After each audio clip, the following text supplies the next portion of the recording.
What's up, nerd family? Welcome once again to the Poindexter Lounge. My name is Enosh, aka Enosh Pet. And for the next little while, we're gonna have a conversation.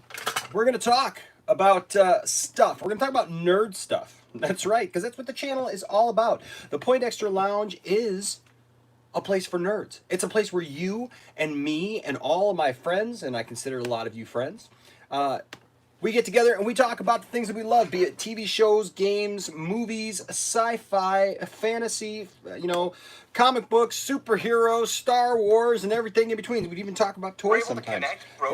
And we would love to have you as part of the conversation. So I invite you to jump in the chat room and tell me what you think about the stuff that we're talking about. All right, and let's have a conversation. Let's talk about the good, the bad, the ugly of this stuff. Now, today, we got some interesting news. So we all know, it's been a big, like week and a half now for DC fans. I mean, we have gotten one good thing after another. We got the Snyder cut announced, which is awesome. I am so stoked for the Snyder cut, and all these naysayers that came out of the woodwork and reared their ugly heads, and acted like they were something and had to trash it and try to trash the fans and everything else. We've stood up against that. We've made our points known. We've made it known we are not going to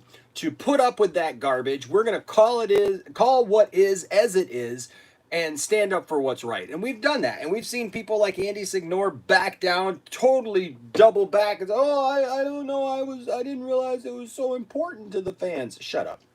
And so we're moving on from that. I still want to do a video at some point about Jody's Corner, because I didn't touch on Jody's Corner at all through this. I don't know if it just wasn't as important to me or what, but I don't like some of the stuff that he had to say, and I still don't like some of the stuff that he has to say about fans, about movies and stuff. But that's not what we're here to talk about today. Today we're here to talk about something that's good, but I'm concerned about how the fans are going to react to this news if it comes out that it is true. And that is the fact that we know it was announced this week, another win, that Henry Cavill will be returning to the Superman character. Did I freeze up? I froze up. All right, I think I'm back now. Okay, I'm back. Sorry about that, guys. So Henry Cavill will be returning to the Superman character, and with that means a lot, right? We sometimes don't talk about all the ramifications. Let me get this charger in here real quick. I apologize. I meant to put this charger in before I went live, and that was the issue. So we know that Henry Cavill coming back means something huge, folks, and that is the fact that the DCEU is not going anywhere. I mean, if you hire back Superman, even if it was, as rumored, just to be cameoing in other movies, in other heroes' movies, that's still fine, because you still have Henry Cavill. You have that anchor to the other things. Somebody complained to me and they said, well, I don't like the idea of him just being a cameo or a guest star in other movies. And I know we talked about that, and I think Eric is in here. I think it was, and Eric mentioned that in a live stream that we did the other night at like 5 in the morning. And I get that. I understand that concern.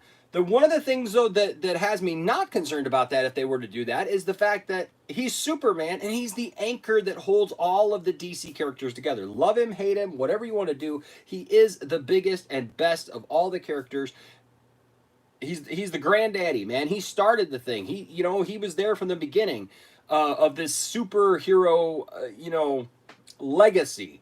And so you can't take that away from Superman. Superman is just that. And so if Superman shows up in a movie like Black Adam and fights Black Adam, it's going to lift Black Adam, right? The one thing, though, that I will say that I hope that they don't do, and I don't think that they will. I watched John Campia's take on this today. I know. I still watched it. And I will say, I am hoping the same thing that he said, and that is, because on TV they have made Superman a jobber. They have made Superman get his butt kicked by everybody and anybody who wanted to kick his butt, and especially Supergirl, and they've just kind of really downplayed Superman. And I really hope that that's not the case, but I don't think it is. Why would you bring Henry Cavill back? If there's one thing, and John Campea mentioned this today too, and I hadn't really thought of this, to be honest with you. See, John Campea comes up with something every once in a while. But he mentioned something that I thought was interesting. Justice League, even the way that it is, treats Superman with so much respect. He comes back and he takes out the entire Justice League single-handedly. And that's who Superman should be. Superman literally just takes out the Justice League. If it's not for them bringing in the secret weapon, the fallback of Lois Lane, it is not good for the Justice League, let me tell you. But he does. He settles down, but he takes them all out, man. He is right on it. Makes the Flash, freak out by seeing him out of the corner of his eye. He takes out Aquaman. Even Wonder Woman tries to stand against him, can't do it. Obviously, Batman can't physically stand against him. And Cyborg even is just, succumbs to him. And then at the end, the whole Justice League is losing pretty heavily to Steppenwolf, and then all of a sudden Superman just comes in and goes, "Hey, is this guy bothering you?" and he just takes him out, man. And it's awesome to see Superman be Superman, and that's what fans want. We want to see Superman be Superman, because that's who he is. Don't downplay him. Don't feed him to other heroes to make other heroes look better. Let Superman be Superman. And so today came the news, though, because we know JJ Abrams signed a huge deal with Warner Brothers a while back, and there's been a lot of speculation that he was going to tackle some DC properties. They were talking especially about possibly the DC Justice League Dark things, and we talked about that here on the channel as far as like Swamp Thing and Constantine and some other characters like that. But now is coming this idea, and I invite you, please jump in the chat room. Let me know what you guys think about this stuff as we talk about it, because I'm going to state my piece, and then we're going to go to the chat room and we're going to talk about this, and we're going to talk about what you guys feel about it and think about it, because I want this to be a discussion. You guys know how my videos work. That's how we work here. It's a discussion. It's a back and forth. JJ Abrams possibly actually returning to doing a Superman movie. Because if you know your history, you know that JJ Abrams actually already wrote and was going to do a Superman movie called Superman Flyby. And it was actually, he wasn't going to direct it. McG was originally attached, and then he left, and they got somebody else, and then McG came back, and then the whole thing just fell apart, and they ended up doing Superman Returns. But JJ Abrams, man, a young JJ Abrams wrote a Superman movie. And I've read the script for Superman Flyby. You can find that online. It's okay. It's not great. I don't like some of the choices in it, to be quite honest with you. I'll be honest with you. What I want to see from Superman is I want to see Brainiac. I want to see Superman fight Brainiac. We've never seen Brainiac in a movie. I don't want another Lex Luthor movie unless it's a subplot to the Brainiac thing. And I don't want to see Superman taking on more secret surprise Kryptonians, because that falls short. He already did that in Man of Steel, and he said Krypton had its chance. He made his choice. It's done. Okay? So let's talk about. Well, yeah, and I just noticed Caleb's comment, and Caleb's absolutely right. Flyby really tried to reimagine the whole thing. I mean, they made Lex Luthor a Kryptonian. It was just a lot of weird stuff in it. So I'm really hoping that, they don't try to pull that script out again, whatever they do. But here's the thing. With them talking about JJ now possibly leading a new Superman movie. And apparently the thing is that they're not telling him right away that he has to use Henry Cavill. But if you got Henry Cavill flying around all your other movies and properties and around your thing, I mean, unless you're going to go the route of that they're going right now with Robert Pattinson, that Robert Pattinson's Batman won't be in the DCEU proper, and you're going to tell an outside story, who's going to be your Superman? Henry Cavill's your Superman. use Henry Cavill. And I think that we would all probably revolt if they make a Superman movie at this point that is not a sequel to Man of Steel. I just think that would be foolish of them to make another Superman movie that is not a sequel to Man of Steel. You know, don't just give us another Superman movie that's going to try to recreate it and give us another Superman at this point. I don't want that. I don't think anybody else wants that. So the thing is, you got this JJ Abrams story that he's possibly taking over for this Superman movie, but it got me to thinking, will fans accept JJ Abrams? Because we've been win. We got the Snyder cut. There's even been talk about the Ayer cut of Suicide Squad. There's talk, there's been heavy talk that the DCEU could possibly really be moving forward at this point. It's been win. I've seen tons of videos from people who are usually anti-DC having to change their tune and go, oh, well, you know what? You got to give it to them. The DC fans are winning, man. Good stuff is happening. Things are really moving around and rolling for DC. And then there's this story. And here's the thing. I'm going to be honest with you. I like JJ Abrams. I'm going to be upfront with that. And we could talk about that. I'm willing to listen to your thoughts about it in the chat, and I will address those as we go down the list. But I like JJ Abrams. I really liked The Force Awakens. Okay? I really liked The Force Awakens. He did what he needed to do. Reintroduce, I should say. He didn't really reinvent. He reintroduced the Star Wars universe. I know people have their own problems with The Last Jedi, and I have admitted to you that when I came out of The Rise of Skywalker, I was physically angry. I mean, I was really upset at the movie. After having watched it now a few times, I'm not really as angry at it, but I see it as blah. It's just kind of there. It's not a great Star Wars movie. It's not the best. It's not the big epic thing that it should have been, to me anyways, to end the Skywalker saga, as it were. But the more I read of that and the more I see of that, it kind of sounds like JJ may have had a lot more concepts and thoughts and ideas that were not allowed into that movie. So we got to take everything with some caution. The other thing is like, I really liked Lost. I loved the concept of Lost. He had a great concept with that. Did a really great job with that. And it was just, it wasn't until he didn't have anything really to do with it, and they just kind of ran it into the ground, and they never answered anything and never gave us anything. And Alias was really good. A lot of people love Alias. I mean, he is ridden on Alias for a long time. I love Super 8. There's a lot of great JJ Abrams stuff. Now, the talk is that he may not end up directing this.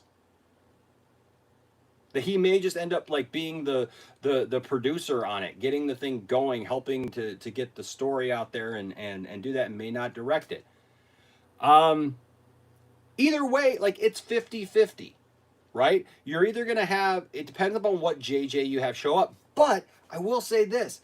I think that him going into this movie with the money that they've paid him, I believe that AT&T will put their trust in JJ.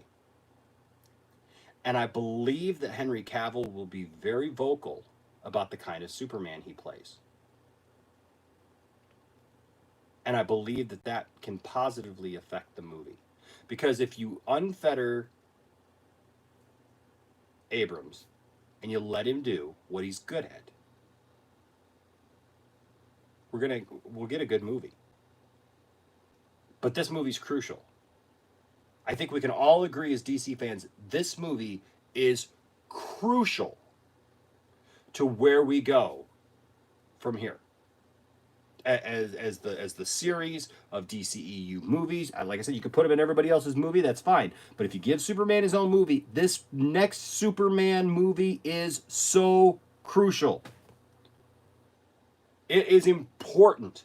It is important that they get it right. It is important that they knock it out of the park and get people's attention with a Superman movie with a sequel to Man of Steel.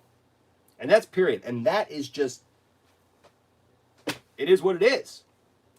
There is no way to sugarcoat that. It's got to be it's got to be awesome. It's got to be amazing, or else it can really have a negative effect on the DCEU going forward. So my question is, will fans accept JJ Abrams? Will they give him a chance? Because there's been such concern and outcry over the rise of Skywalker. People aren't happy with Star Wars. I understand that. I get it. But look, you see here, Star Wars is my life. I know, I mean, there's a lot of properties that I'm into, right? And I've showed you guys around the toy room a little bit in the past and kind of showed you some stuff. But look, Star Wars is it, man. Along with DC. Love this figure, by the way. I got to open this figure. This is the Superboy Prime figure from Crisis. I love it, right? But I also love other stuff like you know, Tron. I mean, which we got to talk about that at some point. People have been messaging me saying we got to start a campaign to get Tron 3. Period. We got to start this. We got to get this thing going. But I love this stuff. But Star Wars is important to me, obviously. I love Star Wars. Do I think that JJ ruined Star Wars? No, I don't think that he ruined Star Wars. I always think that there's a bit of over dramatization of things at first that didn't turn out the way we thought it should. Right? And I think people freak out about stuff and they act like it's the end. Look, Star Wars has had its ups, its downs. It's been through good movies, bad movies, everything in between. And Star Wars will be just fine. Look at The Mandalorian. No, like literally. Look at The Mandalorian. The Mandalorian shows up and it changes things, right? And people start loving it. I noticed Pelican just joined in. See, you joined in just in time, man. Tron, baby. We got to get some kind of hashtag going for Tron. Hashtag give me Tron 3, right? We got to get that thing going because it's an important movie, I feel. I feel that it's got to be made. But the thing is that this next Superman movie, it's crucial. It's got to happen right. And I understand people are very, very passionate about Star Wars and how the last trilogy ended and all those things.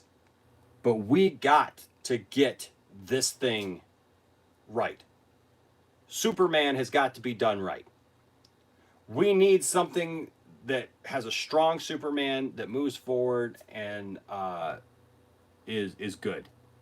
And so that's my thoughts for you tonight. And so now we're gonna go to the chat room. I noticed that I'm gonna start at the bottom here real quick. It says is it Mike JC or Mick JC?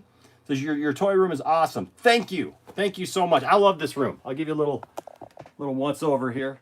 I love this room so much. I froze again. I am sorry, folks. I'll make sure that this thing is plugged in here. But I'll give you a little once over here so that you guys can see the room. You know, and this is my life. This is the stuff that I love, folks. This is what we do. You know, so that's where we're at. That's where I'm at. Give me 2 seconds. I don't think this plug is working for some reason. I think I'm having an issue with this plug, and I don't want to lose you guys. So put your thoughts in the chat room real quick. Give me 2 minutes. I'm going to be right back, and we are going to go down here. We're going to talk about this. Okay. So I'll be right back.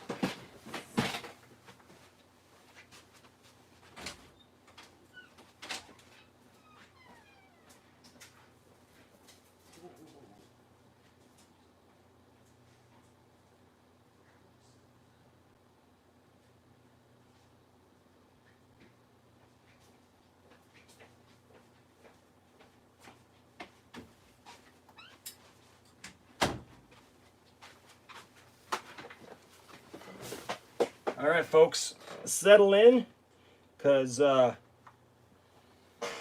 going to do this thing. We're going to talk about this. All right.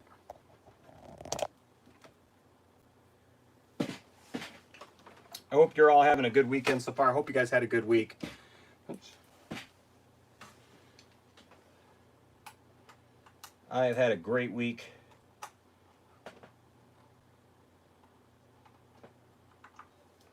Well, I'm going to do this.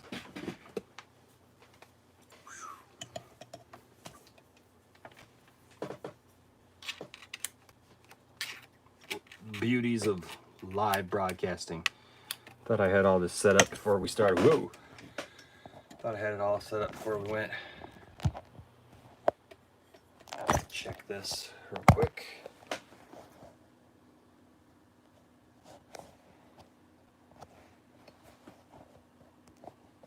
Awesome. All right, it's working. We're charging. We're going. We're on. Camera's on. We're good. All right. So now on to you. And I will say this. I already see when it says let Zach do it. I think Zack Snyder is going to be a part of it anyways. I think that if they're smart, they let Zack Snyder at least be a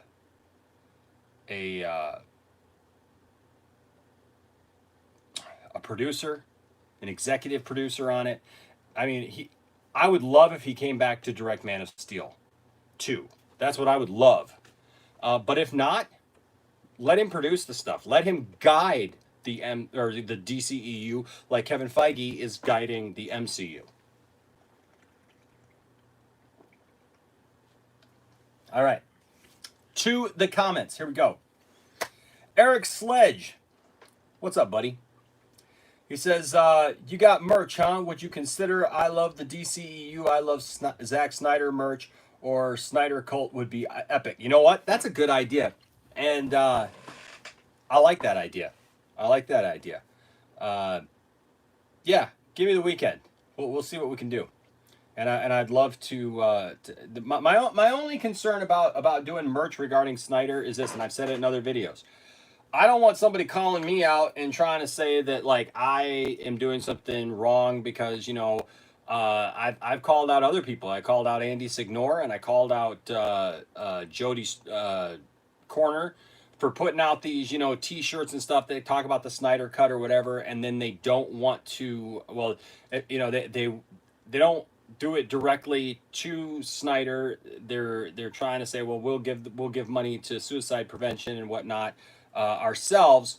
I don't need that. I don't need people calling me out. I'd rather say, hey, if you want a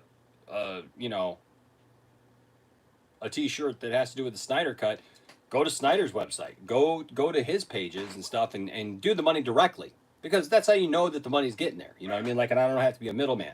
But we can come up with something. I'm sure, and hopefully make an impact. With that. Caleb says, "Hey yo." Crush It says, "Yo, it's me for the comics I sent 2 days ago." Hey, what's up, Crush It? Crush It. If I'm right, Crush It is sending us some comic books to do comic book giveaways here on the channel. So you guys can look forward to that coming, and you can go visit his eBay page. Eric says, "I love Superman, period. If JJ makes a Superman movie, I would give it a shot." And that's the way we got to look at it, right, Eric? We got to look at it in the fact that it's a Superman movie. We need another Superman movie. We need Superman to be at the forefront of everything. And so if there's a Superman movie out there, we got to go support it. If it's done right, this thing could be $1 billion thing, and we can see Superman raised back to the level that he needs to be, because we need a strong Superman. I'm tired of seeing weak Superman. I'm tired of seeing Superman jobbed out to everybody and everybody can beat him easily. No, Superman is Superman, and Superman needs to be Superman. And you all know exactly what I'm saying by saying that. So there. Crush It says, "Same here." I'm sure to that comment or a comment I made. Derek says, "I'm happy he's back, and it's the first time I'm hearing this." Yeah, this is information that all came out today that people have talked about, and the only reason I'm doing a video because there hasn't been like any official, thing about it. But like I said, I watched John Campea today, and John Campea said that he wrestled with whether or not to go forward with this news. But the same people that told him Ben Affleck was out, the same people who have talked to him about other huge scoops that have happened, he said all came through and said, yes, this is a done deal. That one of two things: either one, JJ Abrams is going to make a new Superman movie with Henry Cavill. I mean, that it was a done deal that Henry Cavill is there, and that's the one that I lean towards. Or that J.J. Abrams is making a Superman movie, and that it's still up in the air whether or not Cavill will be a part of it. I say this: do you understand that Henry Cavill, a young 21-year-old Henry Cavill, was actually in the running for J.J. Abrams' Superman Flyby movie? So there's history there. There's definite history there. Henry Cavill, hovered around the Superman role for quite a while, and he's got it now, and we need to let him run with it. He needs to be this generation's Superman, not just in a couple of movies, not just in the Snyder movies, but going forward for quite a while. And that's why I like the idea of him cameoing in other movies, because it's going to establish Superman in that universe as Superman, that these other heroes need Superman. That when Superman gets involved, it's good. And do you think that, even though we didn't see Henry Cavill's face in Shazam, you get a movie where Superman fights Black Adam, because I guarantee you that's what that movie's going to be about now. So that's 100%. I guarantee you the Superman's going to be involved in that movie fighting Black Adam, because both The Rock and Henry Cavill have the same manager. Both of them, and The Rock has campaigned heavily to keep Cavill and to have Cavill as Superman, because The Rock wants to take on Cavill in a movie as Black Adam and Superman. So I guarantee you that that's what's going to happen in that movie. I guarantee it. And then you get a Shazam. We're supposed to get Shazam 2, which will be its own thing, and then Shazam 3 is supposed to have Black Adam in it. And so I guarantee you, if Black Adam starts giving the Shazam family some trouble, where Superman already showed up at the end of the first Shazam movie, Superman's going to show up. Something's going to happen, and that's only good. That is only a good thing. The more Superman you can give me, the more I will take. Let's see here. Eric says, same with Birds of Prey and a Harley Quinn movie. I'll give it a chance. That's the point where we're at, man. It's like we're getting these movies. Be glad that these things are happening. And I actually like Birds of Prey. We just watched Birds of Prey earlier this week, in fact. And I like it. I really enjoy the movie. I think it's funny. I think it's witty. I don't see all these political things that people say, and I get it that some people said things, they said stupid things, but I think people are taken way out of context sometime, and I think that we make things mean things that they don't really mean, because that movie was fine. I don't understand the problem with it. Derek says this. Crush It says, I wish Henry would tell his story, though, not the other way around.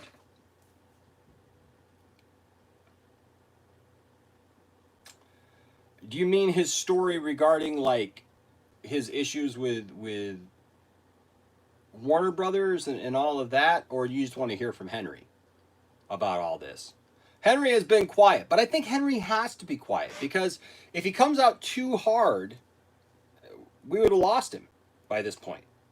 If he would have come out too hard against the studio, Henry, you have to understand, wants to be Superman. He has made that abundantly clear, that Henry Cavill wants to be Superman. If you want to be Superman, you're probably not going to come out attacking the people making those movies. He's been biding his time. He's been dealing with it. He's been dealing with all the things, stuff he couldn't say, couldn't talk about. And he has had his manager, his agent, working behind the scenes to knock down those walls. And now we're seeing the fruits of it. And sometimes, the best thing is to not necessarily go out and make a big deal. Sometimes the best thing is to just stay quiet, sit back, and let things roll. And if you do that, I've heard all this stuff. I know, what's her name? I can't think of her name right now. The lady, she's got, she does all these scoops and stuff like that. I just can't think of her name right now. Is it Grace? Anyways. you know, I know that she's talking about, you know, behind the scenes, everybody says that Henry Cavill is a jerk, that he's, you know, all this stuff like that. Look, I know people who've met Henry Cavill. I know people who've spent some time with Henry Cavill. I have a friend who was Henry Cavill's workout buddy when they were here in Detroit shooting Batman v Superman, this close to meeting him. But when I've seen videos of Henry Cavill out and about and with fans and interacting and everything, he always seems to be a gentleman.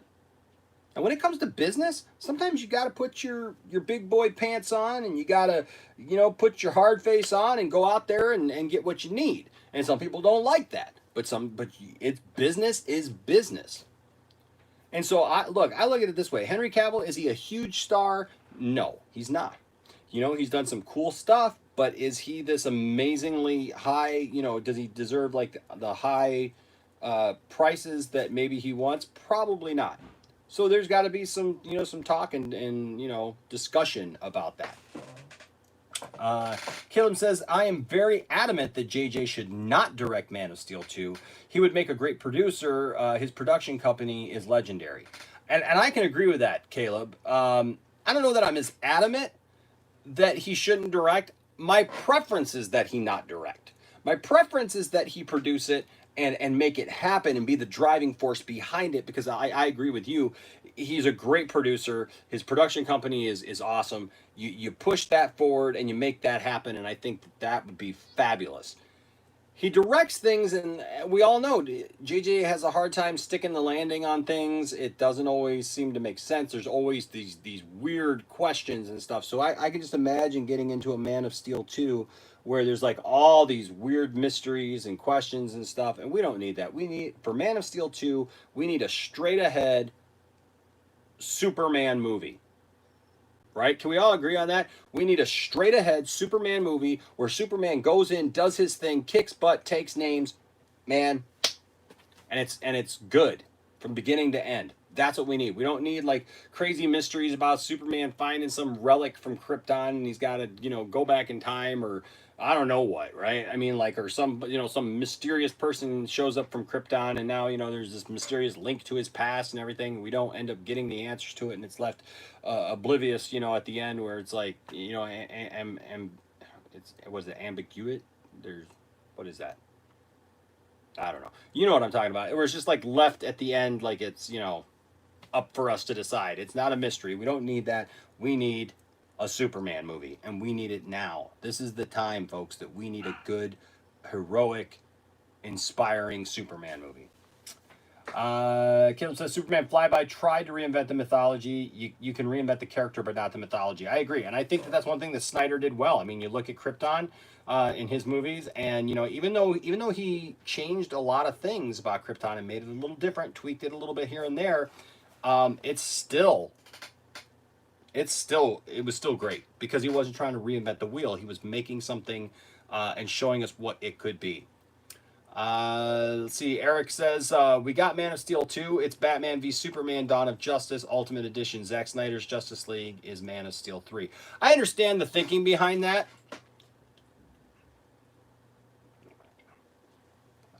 I understand what you're saying. It's a story arc where Superman is involved and Superman is part of the story. So I get what you're saying when you say that. The thing is Man of Steel is a movie about Superman. Batman v Superman is not necessarily a movie about Superman. It's a movie about starting to expand the universe that they're in. Superman is a focus of it, but it's not all focused on Superman. They're trying to introduce Batman. They're introducing other concepts. They introduced, you know, like 3 other characters in Wonder Woman and The Flash and Aquaman and even Cyborg. And so, like, they introduce all these characters in it, and there's a lot of stuff that goes on it. So I don't know that I would call it a good direct sequel, like as a proper sequel to it, you know. It's adjacent. It's an adjacent movie. So it's like you got one track here with Man of Steel, and then for those 2 movies, it kind of goes over here onto another track, where you still have that same connection, but it's not quite the same destination, you know, if that makes sense. So what I would like to see is a direct continuation of Man of Steel, where you don't have everybody else, you know, be the focus, but Superman is the focus, and you get more. Everything is about Superman from that point. Eric says Brainiac and Bizarro. Yes. Yes, yes, yes, yes, yes. Brainiac and Bizarro, man. That would be a great movie. Imperio? I'm sorry if I messed that up. Imperio 1 or Imperio says, I don't want JJ Abrams ruin Superman the way he did with Star Wars. And look, I understand those opinions. You know, some people feel that he ruined Star Wars. Average person, I don't think, feels that way about JJ Abrams.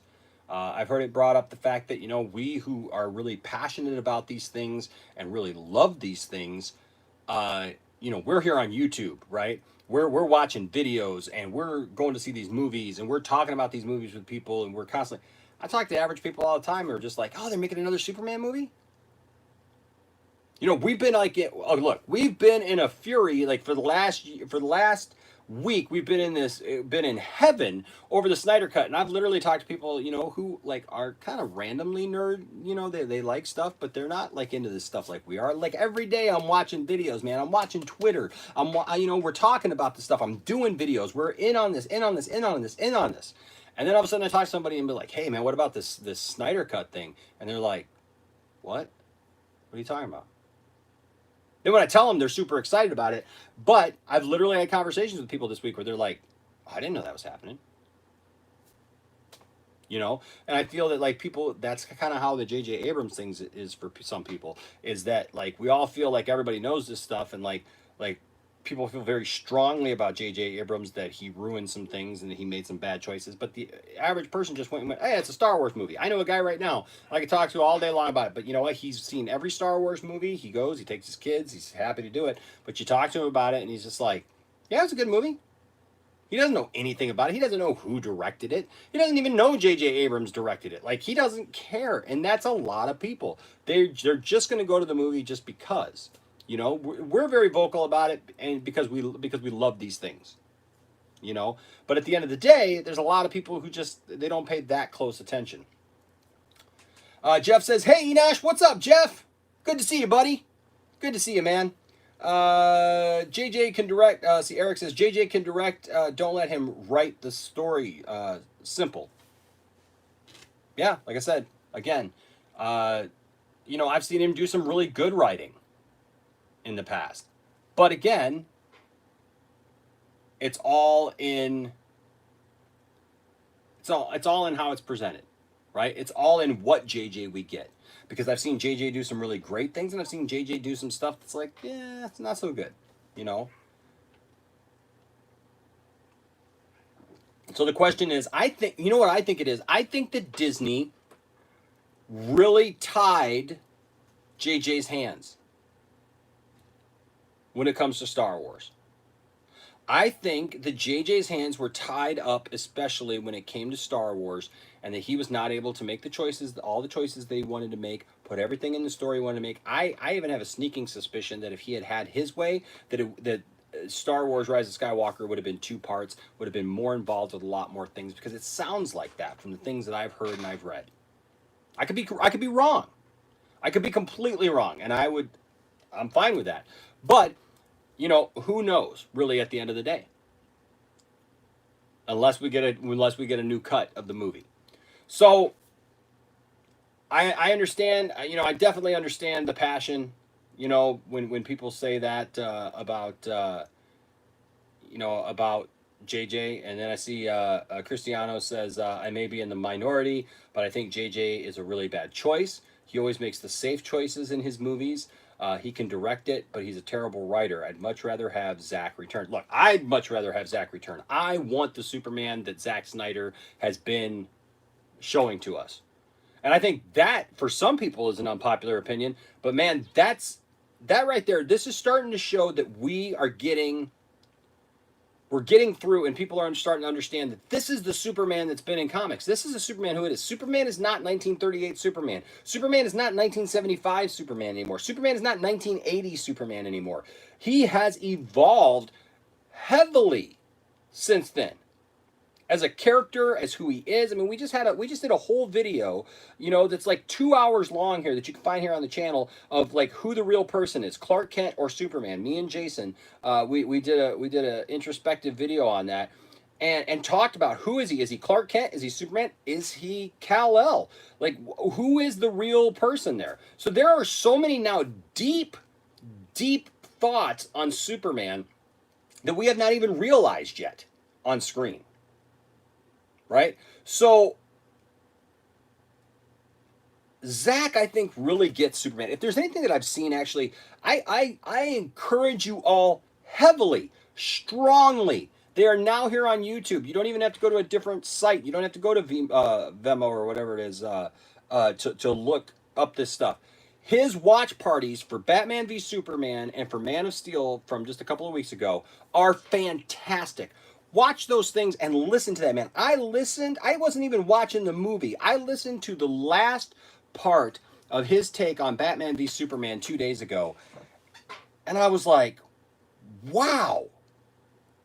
All these people were like, Zack Snyder doesn't understand Superman. Zack Snyder doesn't understand DC. Zack Snyder is blah, blah, blah, blah, blah. That man, not only does he understand it, but that man is a plethora of knowledge when it comes to DC properties.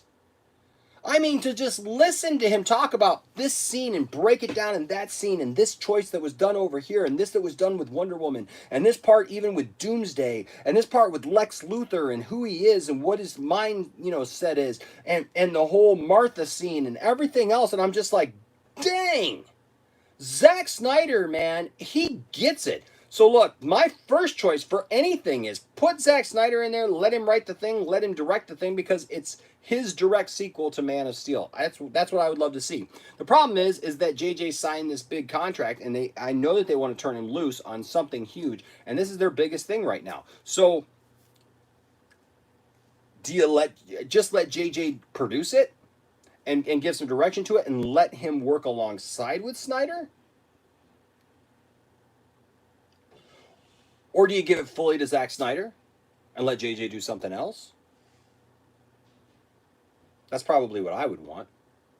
Because at this point, I would feel best with Zack Snyder writing and directing the next Man of Steel movie. Because I think he gets it, and I think he knows where he wants the character to go. So let him take it there. But I will ask you this question, and you guys can answer this question. If given the choice, would you if it's one or the other, would you rather see Zack Snyder finish out his Justice League term and do Justice League 2, or do the next Man of Steel movie? Would you rather see him invest another couple of years into making and having AT&T and Warner Brothers green light a Justice League 2 that is a direct sequel to the Snyder cut of Justice League and moves the whole thing forward, so that, and then give that to somebody else like maybe JJ Abrams or whatever, to allow them to grow and work, to maybe play off with what Zack Snyder's doing, and let Zack Snyder be allowed to give direction to it, but really allowed the production to ramp up and for people to be able to start putting a Superman movie together, so we're not waiting 5 more years for a Superman movie. Because let's be honest with you, Henry Cavill is getting older, and it's going to start to show, and we've got to have something. I don't want to be waiting here until I'm 50 years old waiting for the next Superman movie, right? So you got to start getting something in the groundwork. You got to start, letting this thing build and everything. And I think that's what you do. You allow Zack Snyder to finish his story, and then allow somebody else to get this thing off the ground at this point. I mean, would I love for Zack Snyder to do it all? Yeah, but we're going to be here until, 2030 by the time it all gets done.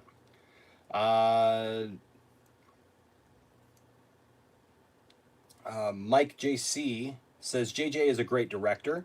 I agree they have to do something fantastic. Yeah, that's just where we're at. It's gotta be spot on, guys. It's gotta be like right on the nose. Superman all the way.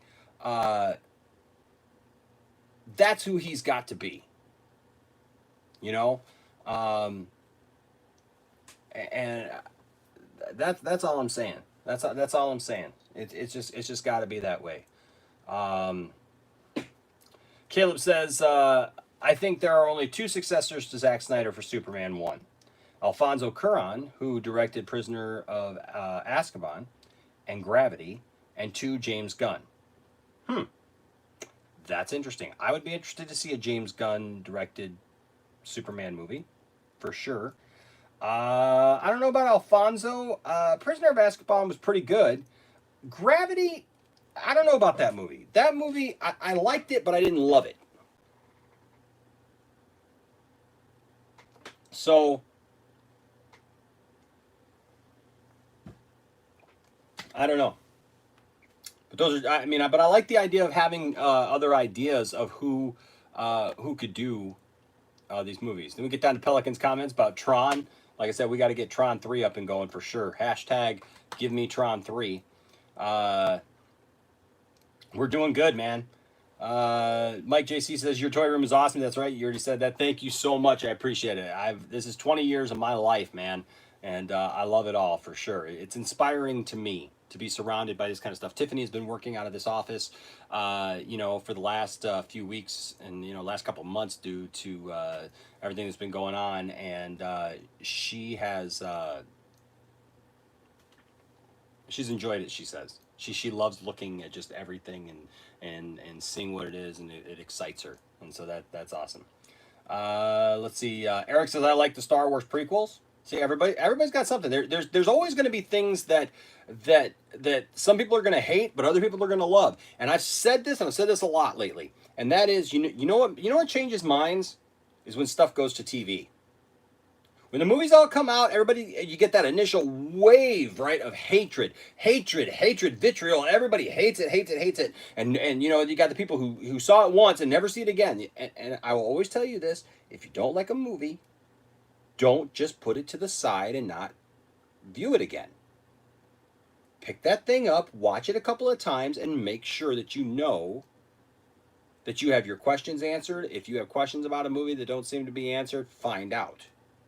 And if there aren't any answers to it, well, then there's a problem, right? But if you think you hate a movie, don't just watch it once. And people make that mistake all the time, right? Because then they start forming opinions, and then a lot of those same people, when you get into an argument about the movie, they can't defend their own position because they don't know what they're talking about. Once you see a movie a few times, it can do one of two things. It either strengthens your position to be able to say, yeah, no, this movie sucks, right?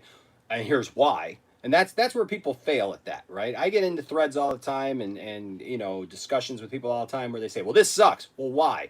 They don't have good reasons why. They just it's just, oh, it sucks. Why? Why does it suck? Because I'm the type of person, I watch stuff and I will give you a million reasons why it doesn't suck. I will tell you why something is good. And if I don't like it, I will tell you why it's bad. Now, some people will look at that as sarcasm. Some people will look at that as being confrontational. I don't look at it as being confrontational. I look at it as being educated. Knowing what I'm talking about. Isn't that a novel idea? Knowing what you're talking about. That's why I have a problem with people like Andy Signore. That's why I have a problem with people like Jody's Corner. That's why I have a problem with people, a lot of times, Jeremy from Geeks and Gamers. Because, and this will surprise a lot of people, but even being the huge DC fan that I am and fan about this, I agree with RK Outpost about the DC stuff. I'm happy to agree with him. I cannot stand his opinion on Star Wars. Because it just makes him look like a jerk.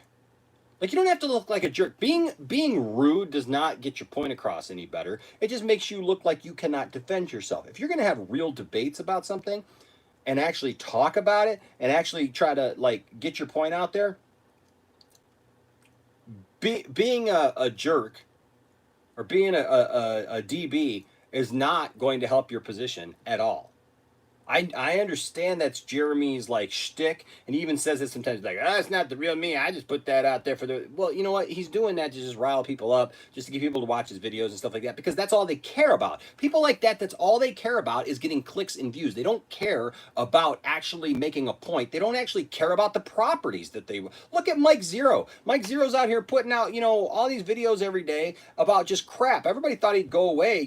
Once Rise of Skywalker came out, and he just doubled down and still like putting out crap. And it's like, it's almost not even fun anymore.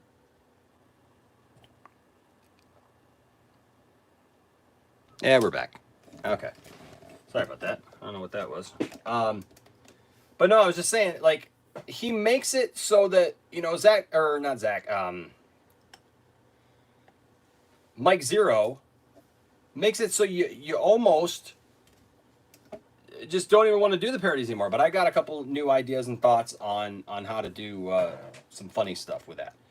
But that's what I'm saying. It's just, the people don't care about the properties themselves. They just care about themselves. That's what's different about this channel compared with other channels, I think, and what sets us apart is that we are a channel that is actually dedicated to talking about these things, about expressing our opinions, about having fun, about enjoying franchises. And what do we love about them?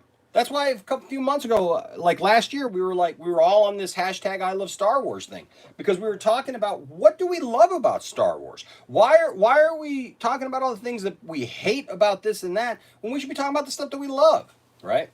So Pelican says, I think JJ could do great things with Superman. I do too. I think that at the end of it, he could do good things. If we're going to have anybody do it, I mean, he's going to be there. I think he can do good things. Like I said, it all comes down to what JJ we get.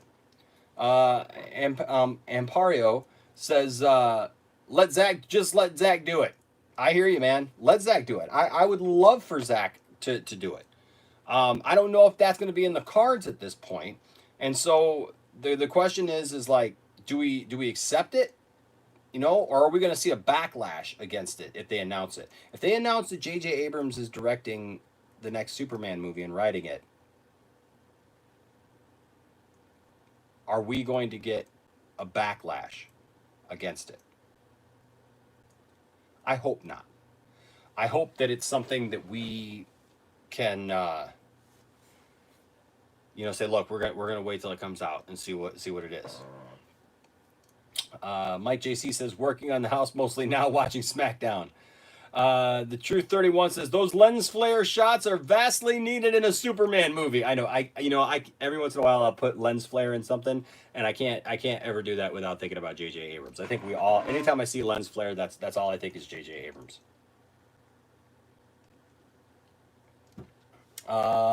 Eric says, you're right. If you don't feel comfortable about the DCEU merch, that's okay. Yeah, no, you know what? You know, Eric, it's not that I don't feel comfortable about it. It's just that I don't ever want to steal from something that's important, you know? So I just think I don't have a problem putting out something that definitely talks about the stuff that we're about. If you look on our merch site, we've got, you know, like a couple of styles that are Star Wars styles and stuff. I'm actually getting ready to upload, if you're a wrestling fan, speaking of wrestling and SmackDown, we're actually getting ready to upload an NWO style Poindexter Lounge logo for shirts and different things. So that'll be there. And I like the idea of finding something about DC. And I got a couple ideas that I'm going to put out for t-shirts that I hope you guys like. So, yeah, man. And I always love the ideas. I love the thoughts. So it's not the thought that it is. I just don't want anybody to ever think, you know, because we're putting up this fight against other sites that are stealing from the ideas of helping others. And I never want to be in the middle of that. Mike JC says, I look at the new movies as a multiverse version.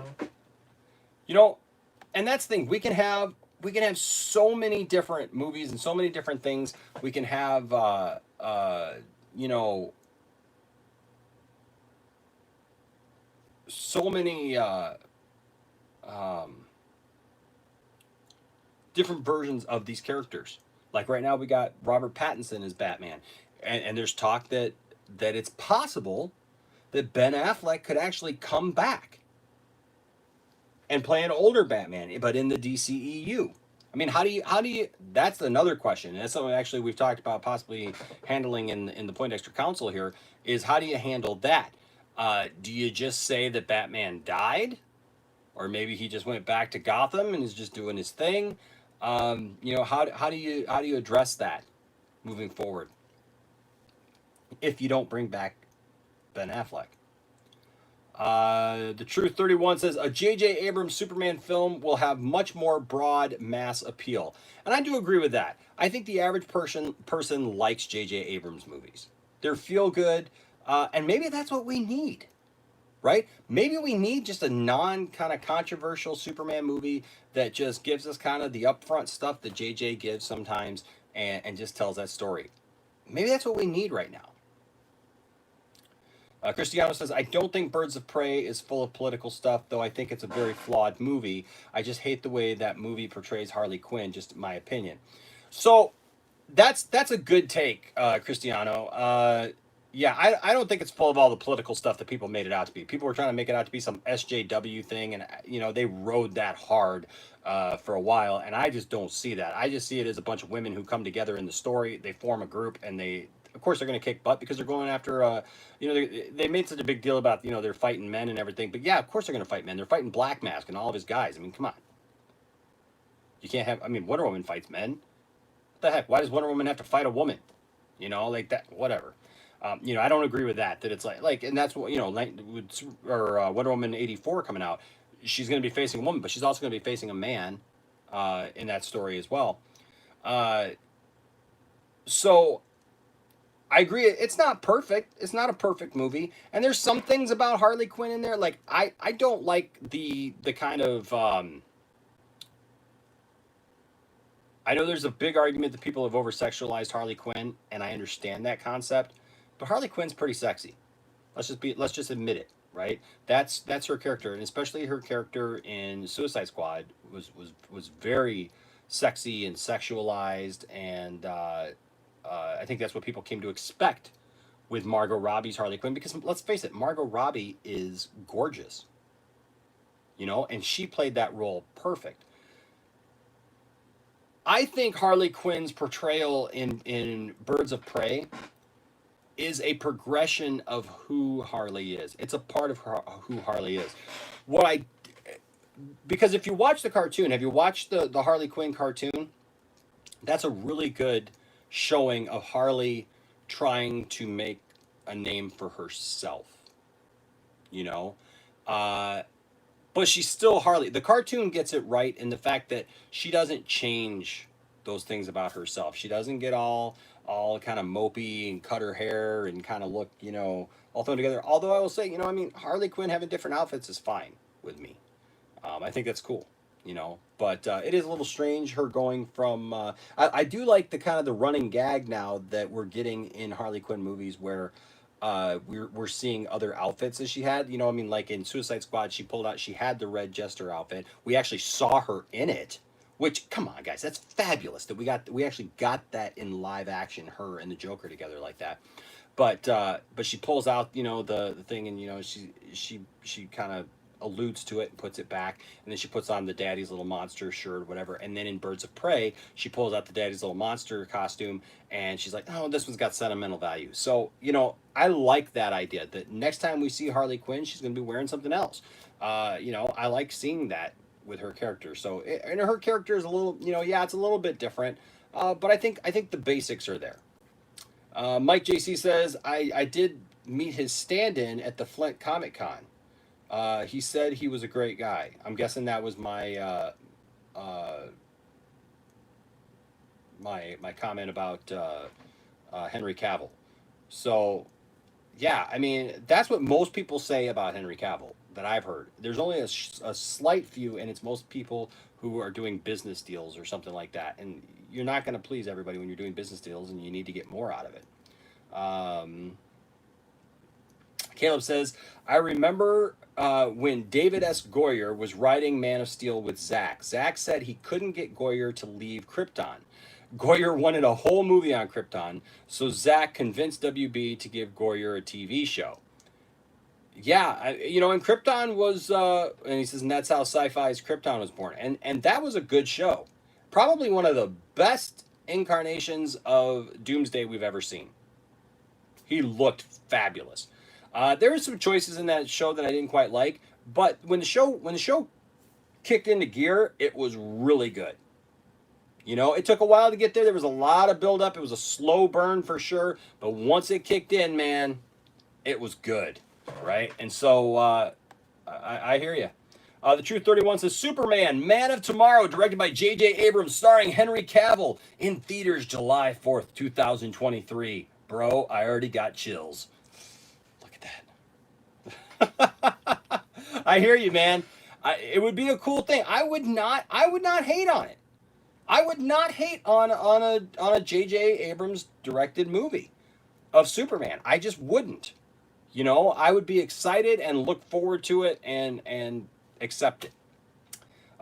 Ian Crouch, what's up, Ian? Haven't seen you in a while. Good to see you, man. It says, oh, this could be good. JJ looks at many different angles and is likely to bring forward the best character arc based on different areas of Superman lore and brought together. See, now I think this would be cool to combine JJ's take on stuff along with some Zack Snyder input, because Zack Snyder is very attention to detail, you know, and very comic book accurate. How can you lose? How can you lose with that movie? I mean, that movie kicks into gear, and if that movie gets made, you got $1 million movie. Seriously, you got $1 million movie. You got $1 billion movie with that, you know? Because it's two great minds coming together. Let's see here. Cristiano said, oh, wait, hold on a second. I just saw something I did not see. I am so sorry. I am so sorry. Hold on a second. My thing froze here. I am so sorry. Hey, Lee. I'm gonna mess this up. Lee Robichaud. Lee Robichaud gave $5. Oh, I said every time we get a super chat, I'm gonna tell you. So here's the deal. Thank you. And I know Lee. I know where Lee's coming from. Lee is the guy who. So I must have got that wrong, or maybe he's got two different names or something. But Lee is the one who is dedicating the comics for giveaway here on the channel. He's giving away comic books, and like I said, we're gonna support him a little bit and send some business his way. If you need stuff off eBay, he's got a great eBay store. You can find all kinds of stuff right there, and be in the running for comics. And so he's sending those. As soon as we get those, we're gonna start doing that. So hey, Lee, for you, reach out your hand. I told you I was gonna do the television preacher for every super chat we get.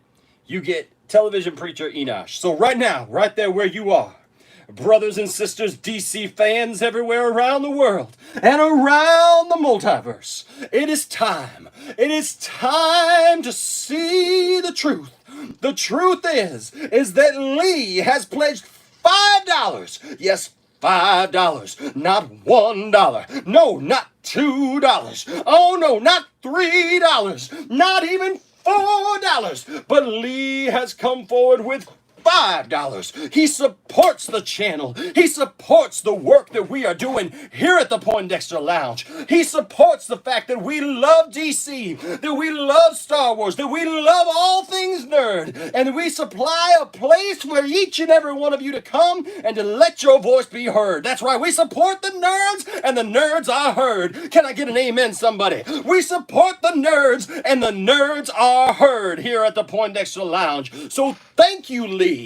Thank you. And now we sing a song. We go, Lee, pledge $5. Whoa, Lee, pledge $5. We're on the upbeat, but we go, Lee, pledge $5 on the downbeat. Lee, pledge $5 on the super chat. Thank you, Lee. You are awesome, man. I am sorry that I missed that, man.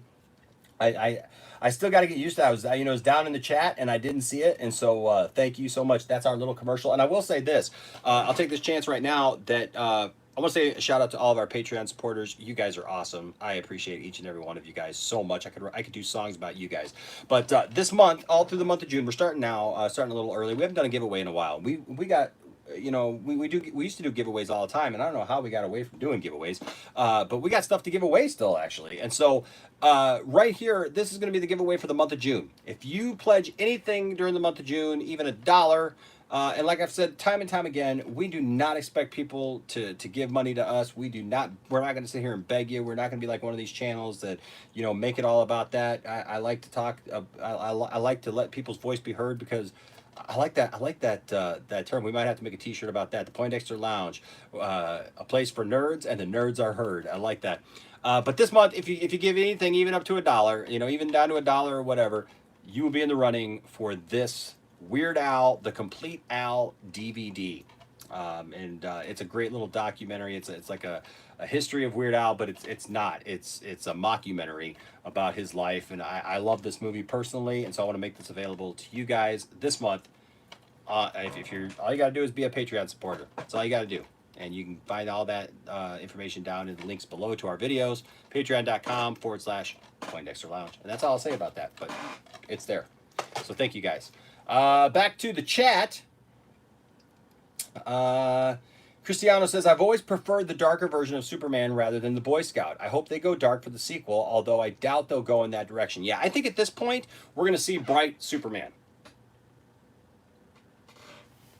We're going to see happy Superman. We're going to see Superman being that big blue Boy Scout. But I also say it's not going to take away from what came before. You know what I mean? Like, this Superman will have been a Superman that went through all of the things that we've seen. Going through the stuff of Man of Steel, having to deal with killing Zod and the effect that had on Superman. I mean, the anguish. That is one of the best moments in cinema.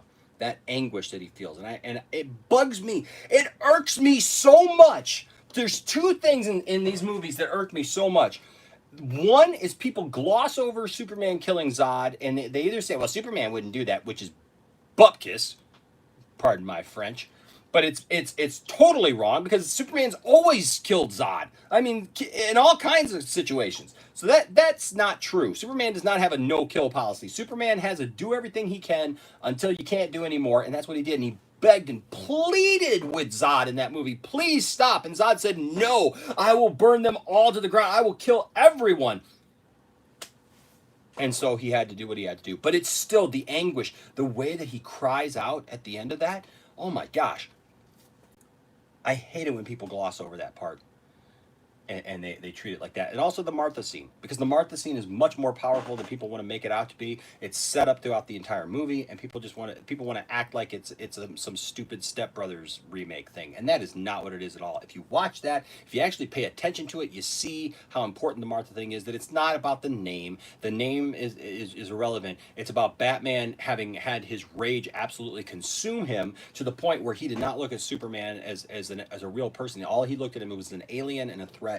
And in that moment, when he says, you're letting them kill Martha, Superman is making a plea to him. And yes, the name connects, but it's so much more important than that. So, anyways, but yeah, I like the dark version of Superman too. I just think we're going to get, I'm hoping we get a mix. I'm hoping that we see the Superman who's heroic and inspiring, and all those things, and a part of the big blue Boy Scout, but also a Superman who's been there and he's seen some things and he's been through some things and he's not naive. Don't take Superman's goodness for naivety. Because I love when he tells Darkseid, I have to hold back on everybody else, but I will not hold back on you because you can take it. That's good stuff right there. Shouldn't the next Superman movie simply be titled Superman? Asked Eric. You know what? I've always liked the idea of Man of Tomorrow. And that's something that has been floated around for quite a while, but I've always liked the idea of Man of Tomorrow because he's called the Man of Tomorrow. He's the Man of Steel. He's the Man of Tomorrow. Yeah, I don't know. Either way, I'm going to be there, right? Either way, we're going to go see it. And so, you do raise one good point though, because, and this was true, and I saw a lot of people downplaying this like it was some kind of excuse, but it wasn't, because I know people personally who experienced this, and that is when Birds of Prey came out. I mean, you had this ridiculous name, and I get what they were trying to do. They were trying to be cheeky, they were trying to be quirky, because it's Harley Quinn. It was, Birds of Prey, or Harley Quinn and the Birds of Prey, or Harley Quinn and the Fantabulous, or was it Birds of Prey, Harley Quinn and the Fantabulous Emancipation. Oh, Birds of Prey and the Fantabulous Emancipation of one Harley Quinn. People didn't know what that was. People saw Birds of Prey because it was up on a marquee. It just said Birds of Prey. When you'd see it online, it just said Birds of Prey. People didn't know what that was. The average person who went and liked Margot Robbie as Harley Quinn didn't know what that was. And I literally remember going to see the movie, hearing about, oh, it's a flop, it's a flop, it's a flop. And then like 2 weeks later talking to somebody and going, man, you know, it's too bad that people didn't go out to see that movie because I really enjoyed it. And they're like, wait, hold on, the Harley Quinn movie came out? I've been waiting for that. And they didn't know. It's not an excuse. You got to name your movies properly for people to, you know, look, when you go see Iron Man, you know you're getting Iron Man. When you go see Avengers, you know, like put tag on whatever you got to tag on, but make sure people know. So, you know what, maybe you call it Superman, the Man of Tomorrow. Not just Man of Tomorrow, but Superman, Man of Tomorrow. So people know. Now, Man of Steel was one of those things that like people know Man of Steel means Superman. But maybe you're right. Maybe you need to just be straight up and just say, look, it's Superman. I like that. Make it Superman. Ian Crouch says, okay, so totally joking here. Bring back the Tim Burton, Nick Cage Superman. I like how you had to preface that by saying, okay, just joking. Superman lives, LOL, says Eric. Amparo says, don't let him write it. Eric Sledge says, rather have Justice League 2. Oh, because I asked the question earlier, would you rather have Zack Snyder do Justice League 2 as a continuation of his Justice League, or would you rather have him go on to Man of Steel 2? So there you go. Eric says Justice League 2. And I agree with that. I would rather have him finish his vision than necessarily move on right away. Amparo says, Amparo says, I'm sorry, I'm probably killing that, and I apologize so straight up. My name is Enosh, and people get my name wrong all the time, and so I tried, but I'm sorry. Chris Nolan. See, I just don't think Chris Nolan would handle something like that. Chris Nolan has kind of made it clear he's not a superhero guy. You know, I mean, even when he did Batman, it wasn't really a superhero movie. It was, you know, a Chris Nolan movie with Batman in it. And it was good. I'm not going to say it wasn't good because Chris Nolan does excellent movies. He does an excellent job. I just don't think that you're able to get Chris Nolan to come back at this point. Back to doing movies like that anyways. Darth Tasty, what's up, Ryan? Ryan is my buddy. I love Ryan. Ryan's a great guy. Darth Tasty is awesome. If you want to support Star Wars, go to his Facebook page that he started. It was a spring off of what we were doing here a few months ago. Hashtag I love Star Wars. Just find it, like it, follow it. It's great. It's a great place for Star Wars fans. I'm guessing he was saying what's up PDL, meaning Poindexter Lounge, because he said what's PDL. PDL is Poindexter Lounge. You know that, Ryan. You've been around here long enough. Definitely okay with JJ Abrams doing it. Needs to get done. Yes, if we wait for Zack Snyder, we'll be seniors before the movie gets released. That's right. By the time that movie gets released, I'll be having to sell off my collection because I'm going to be in retirement and I'm not going to have money to live. Yeah, no, I agree with you, man. It's got to get done. The movie's got to be made, you know, so let JJ do it, man, at this point, you know, because otherwise we're going to be waiting around too long. I totally get it. You know, my first choice would be Zack Snyder, but I just don't think it's going to happen. It'd take too long. The Truth 31 says, no other comic book movie has had this much of a pop culture impact than BVS. Prove me wrong. I'll tell you what. Now, you know, I didn't finish my thought on this. So, people act like movies suck and hate them and are very vocal about it. But once those movies hit TV, they become part of people's lives. And here's why. Movies hit TNT, TBS, even TV shows, like in reruns, right? Star Wars. When movies get played in heavy rotation, when old TV shows get played in heavy rotation, people develop a nostalgia for them. And it's just the truth.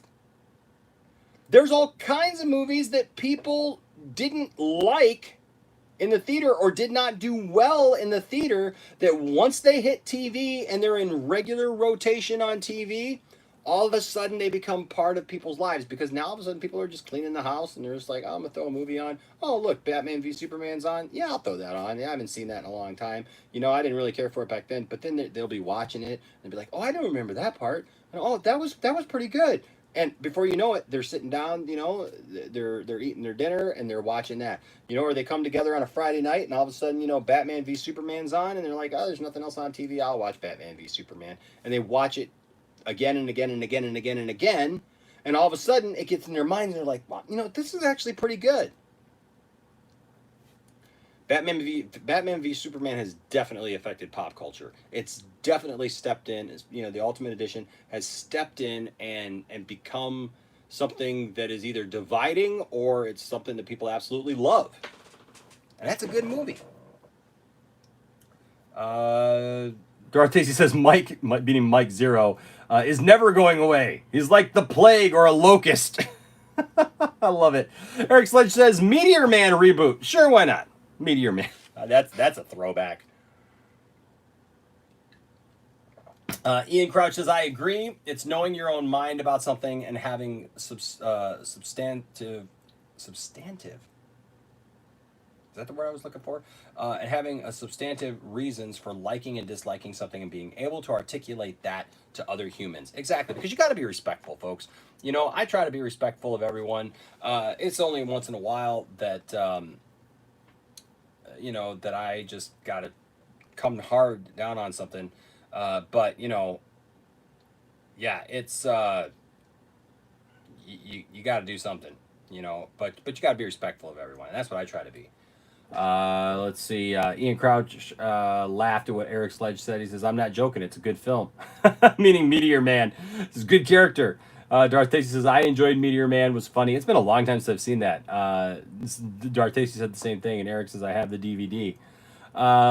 Ian Crouch says, true. I just think Townsend was a little too campy with it. But it also was a bit of a parody. And that's not lost on me. I actually enjoyed it too. Yeah, for sure, guys. That's good stuff. That's funny. What's up, Cylon Scotty? Says, what's up? Eric Sledge says, I'm a WCW NWO mark, man. Me too. And I remember when that whole thing went down and that was happening, when it was happening. And I'll tell you what, I still fall for that stuff. I love it. I love NWO, you know, for life. You know, Wolfpack. I'll give you a little right there. Too sweet. I dig it. You know, hopefully, I don't know. I miss wrestling being that way. If you guys watch the council that we have, I know Harrison was talking to me, who's on the council. He was talking to me, he's a big wrestling fan, and I'm a big wrestling fan, and we've done wrestling shows here and stuff, and he was asking if we could do a wrestling council show, and I said, you know, we can. I said, my only concern about doing a wrestling council show about, you know, latest shows or whatever, is we're going to sit around for like the whole first episode and talk about how, remember when wrestling was really, really good and how WWE sucks right now, and, you know, it could be better and, you know, whatever. And that's the only problem with it, you know, is right now they're not really putting out they got great talent. I mean, the talent's amazing, but the storylines just aren't there to pull you in, you know. And I hope wrestling makes a comeback for sure. Darth Tasty says, every time somebody brings out Birds of Prey, that makes me want a fried egg sandwich. Really bad. I thought you were going somewhere else with that for a second, Darth Tasty. Like some people would really like to be the fried egg sandwich, I think. Margot Robbie is so gorgeous, though, isn't she? I mean, Tiffany has a major crush on Margot Robbie, so I got no problem saying that. And I made the joke last night to some friends. I said, you know, Tiffany went last year as Margot Robbie's Harley Quinn, you know, the inmate Harley Quinn. And it was at the end of the night. We always have a Halloween party here at our house. And it was at the end of the night, and Tiffany was going to take the makeup off and everything. She had the orange jumpsuit on and stuff. And she took one look at me. She goes, I'm going to go take a shower. You know, she had the pink and the blue in her hair and pigtails and everything, and the white. She had little J, you know, right there. And I said, not so quick.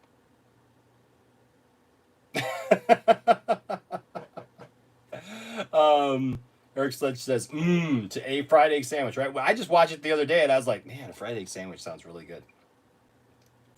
What if Ben Kingsley replaces Jesse Eisenberg, says Tristan Duval.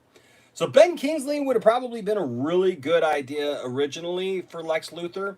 I think a lot of us, though, now that Jesse's there, like, Jesse's portrayal wasn't the problem, I don't think.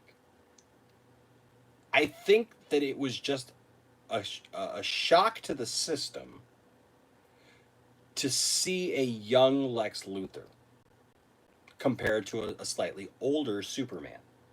Because it's usually in reverse. Usually Lex Luthor is kind of more of the senior to that. But I do invite you, and it is here on the channel. It's an old video, so the production's not that great, I'll be honest with you, on that video that I made. But go back and find this video that I did here on the channel that asks the question, what if Jesse Eisenberg's Lex Luthor is a clone of the real Lex Luthor? Because I'll be honest with you, if you read the comics to the late 80s, early 90s, leading up to the death of Superman, they killed off Lex Luthor with kryptonite poisoning with cancer.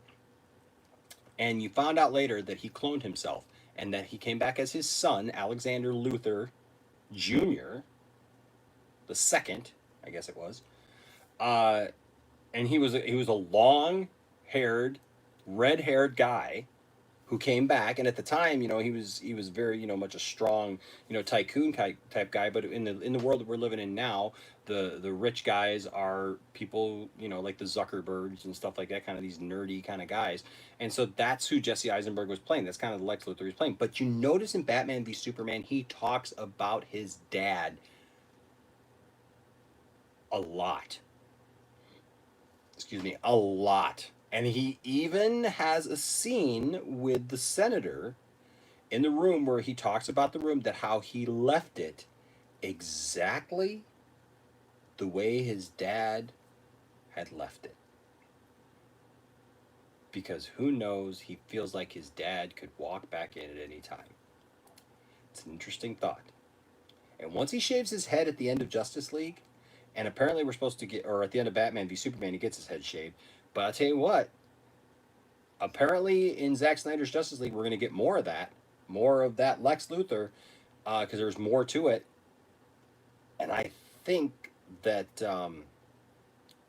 he kind of redeems that. And I think, look, I was worried with everybody else at first, was like, this is Jesse Eisenberg? Really? That's who we're getting for Lex Luthor?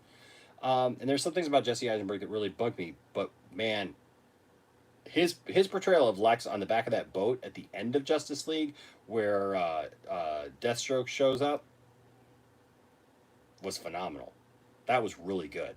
And that's the kind of Lex Luthor I could see for sure taking on Superman at some point. But I don't want to see Lex Luthor as the main villain in the next Superman movie. I don't want to see that.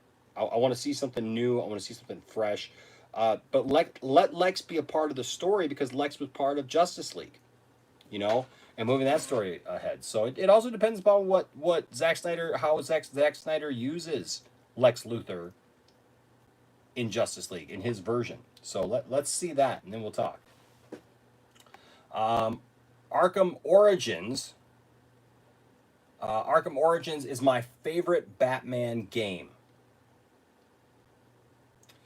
Yeah, Arkham. The Arkham series is really, really awesome. The Arkham series is really great. So I just did a couple of toy reviews of the Arkham.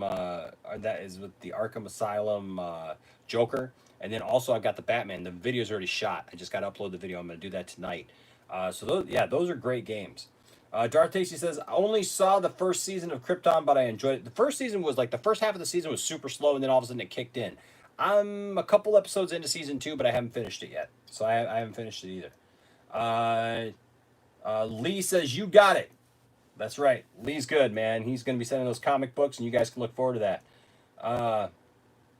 Cylon says, amen. Holy cow, you are way too good at this. Amen, says Tristan. But guess what?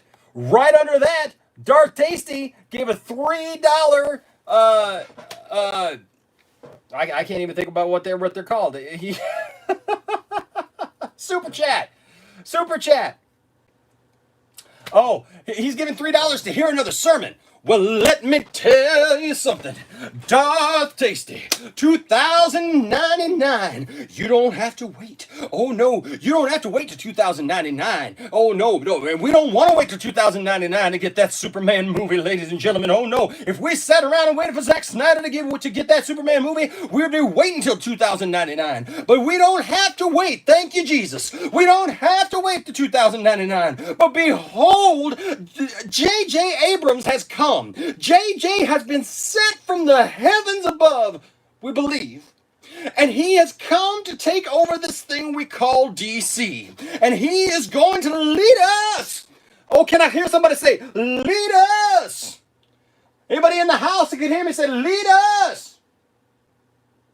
Nobody's there. But that's all right, because he is here to lead us to the promised land. To the promised land that is the DCEU. Can I get an amen, somebody? Oh, put your hand out there in faith. Put it right there on your screen. Touch my hand right there where it is. Let us agree together. Let us agree together that this will be done in JJ's name. Oh, yes, JJ, in JJ we trust. In JJ we believe. We believe that JJ is the man who can take this to the next level. But we believe, yes, yay, in the Holy Trinity of JJ Abrams, Zack Snyder, and AT&T coming together to make this thing you know what? I would say AT&T, but AT&T is the driving force. Behold, I would actually say the Holy Trinity would be JJ Abrams.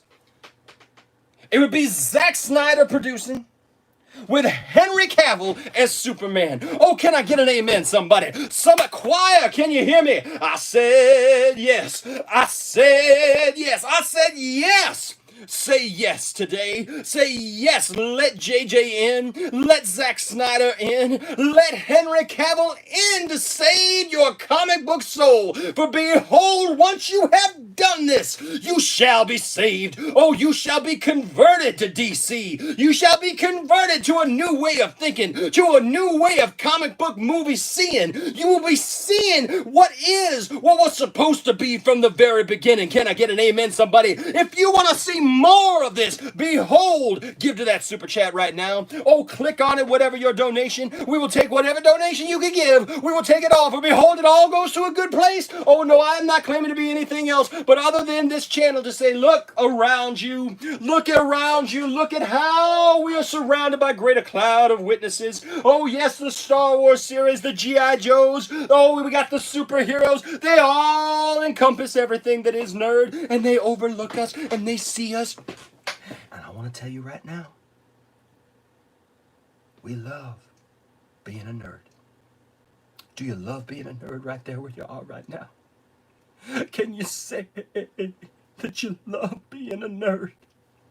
Because the Poindexter Lounge is a place for nerds. And the nerds are heard. The nerds are heard. Your voice is heard. You are appreciated here. And Darth Tasty, we appreciate you. I said Darth Tasty. I said Darth Tasty. Don't mean maybe. Oh, that Darth Tasty. Oh, Darth Tasty. Oh, Darth Tasty. He's giving $3 to the super chat. And we just can't erase it. It's Darth Tasty. Amen. Yeah. All right. I love doing that. I don't even remember when I discovered I could do that, but it's so much fun that I just kind of lose it. Lee says, it's okay, man. Thanks. Caleb says, just imagine Zack's character development and religious allegory. I agree with that. JJ's nostalgic input and James Gunn's fun yet dark directing style. Look, I think that Warner Brothers, man, if they get some really good directors and some visions going here, man, you talk those three superpowers right there, just like you said, Caleb. That's too good. It's too good. Such a good take. Darth Tasty says, here, not gear. Eric says, amen. Ian says, I have to run, but I'll be back in another. Great as always. Thank you, Ian. Glad to have you here. Remember, 2 weeks, retitled the movie Harley Quinn Birds of Prey. That's right, Caleb. They tried to correct it, but it was too late when they retitled the Harley Quinn movie. They tried to fix it, but the damage was already done. People did not recognize it was already, done. People did not recognize that it was the Harley Quinn movie. But everybody, I have yet to see somebody who actually has gone and seen the movie or seen the movie since who's told me that they thought the movie was bad. They may not agree with everything in it, but I have yet to hear somebody tell me that they thought the movie was actually bad, because it's really not. I've seen a lot of videos about it, and that it was a failure, and that it was a bomb, and yes, it didn't do well financially, but the thing is, it's not because it was a bad movie. It's because people didn't see it for whatever reason. Apario says, it's okay, you're not the first one, and you're not going to be the last. It's a difficult name. Well, I appreciate that, man. I appreciate you saying that, because I just... Apario? Is it Ampario? Maybe? Am I close? I don't know. Tristan says, Matthew Vaughn... I like me some Matthew Vaughn. Matthew Vaughn almost made a Superman Red Sun movie with Charlie Cox's Superman. Wow. That's an interesting take. I'd take that movie. I'd watch that movie all day long. Eric even says, sweet. Kavari says, I would love to see JJ Abrams' take on Superman. Tristan is the thinker.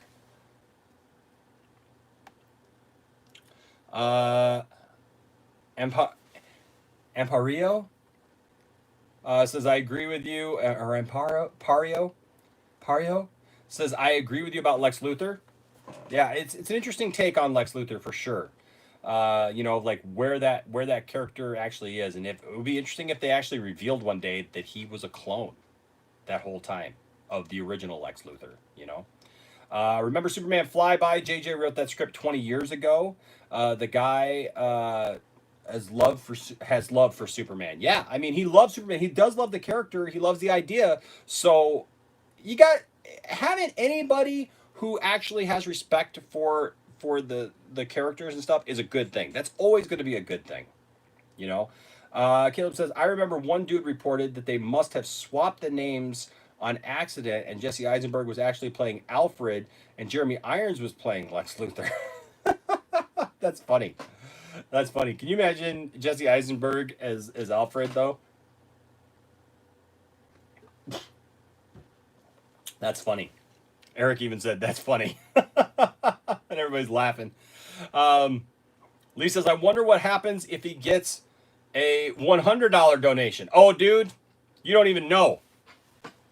I've been watching John Campea before when he got a $100 donation, and they're just like, oh, well, hey, this guy gave $100. That's really cool. Thank you. And they'll read their comment. Man, you kidding? We would lose it around here. You think I lost it then? $3. That was a $3 donation. See, I love people. That's funny. Says, let's give JJ a chance, man, says Kavari. Yeah, let's give him a chance. Let's see what he can do. Darth Tasty says, that might be the best $3 I ever spent. Well, awesome. I'm glad that I was able to entertain you, sir. You're worth it, man. Darth Tasty, you are an awesome guy. And I know that I know that you're just a great guy. You've been very supportive of the channel, and you're doing a great job at hashtag I Love Star Wars, the Facebook page. And so, better guy couldn't deserve it. So, Kavari says, you need JJ's light tone to balance out Snyder dark tone perfectly. Balance as all things such should be, I think. Kavari, I agree with that. I think that that will balance the tone. For sure, balance the tone. That would be amazing to see.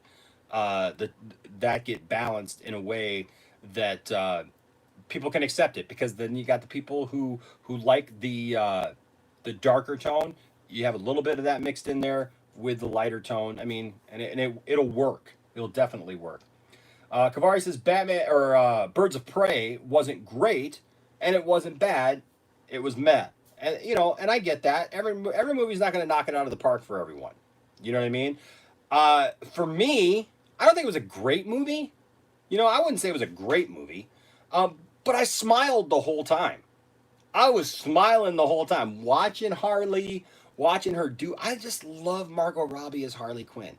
I just love I could watch Margot Robbie literally sit there, read the phone book as Harley Quinn, and I would love every minute of it. I would smile ear to ear. There's something about that woman that every time I see her in something, I just gotta smile. She's beautiful. She's funny.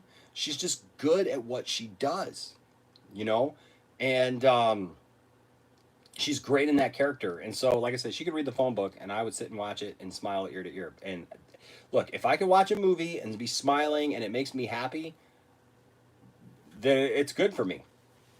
The Truth 31 says, how excited are you to see the nightmare sequences continue? It's going to be so metal. Yes! Yes! Metal! It will be definitely metal to be able to see that, you know, because I just noticed something, and I don't know how I didn't notice this, but you know, in the nightmare sequence, watching Batman v Superman on TNT, like I was talking about these movies, you know, you watch them more on TV now, and you're noticing things that you never noticed before. I always knew there was like fire in the background and stuff, but I don't know why my brain didn't focus on those things. My brain was always focused on the things in the foreground. And I'm watching it the other day, and the nightmare sequence comes on, and I'm noticing that, you know, on Apocalypse has all these like vents, right, where fire is coming out, and out of these holes in the ground, and that was the same thing there. In that nightmare sequence, it's supposed to be on Earth. The Omega symbol's there, and fire is coming out of the ground, like just like that, because he's basically trying to turn it into that. And I was like, man, how did I miss that before? You know, but yeah, seeing the extended things, like I love seeing talk about the end of Batman v Superman. That's what I was talking about, watching Snyder talk about it, because he talks about that. He talks about the nightmare sequence, and he talks about the fact that, you know, losing Lois is what would cause Superman to succumb to the anti-life equation. And that's what we want to see. We want to see how that plays out, you know? So and that's what he talks about. He's like, you took her away from me. She was my world, and you took her away from me. What is all that? Right? Is it just a dream? Is there more to it? I would definitely be excited to see that, man. Oops, froze up here again. Darth Tasty says, Empario. Just guessing that you roll the R. Empario. I can roll R's. Empario. I'm just guessing that you roll the R. Let me know if I'm right. LOL. Tristan says, I love being a nerd. Superman, Man of Tomorrow, June 2020. He wants it a month earlier. Henry Cavill as Superman, Amy Adams as Lois Lane, Jesse Eisenberg as Lex Luthor, Robert Downey Jr. as Brainiac. There's some casting, isn't it? Where do Marvel actors go when Marvel doesn't want to continue with what works and they want to experiment with other things that people don't care about? Send them to DC. I love it. I love the idea. There's all this talk right now that they don't want to continue with Deadpool, which is stupid. I'm sorry. If Disney does not continue Deadpool with Ryan Reynolds, Disney does not deserve Deadpool. They don't deserve Ryan. Ryan Reynolds is gold. I mean, Ryan Reynolds is gold. I don't care about Pokemon. My boys love Pokemon. Isaac here on the channel, he loves Pokemon. When I first heard about Detective Pikachu, I was like, whatever. I don't even care about that. Then all of a sudden I see the trailer, and we've got that here on the channel. You can see my reaction. I was like, what? What is this? Ryan Reynolds sold that whole movie for me. We own it now. I've watched it a few times. I love that movie. And I don't even care about Pokemon.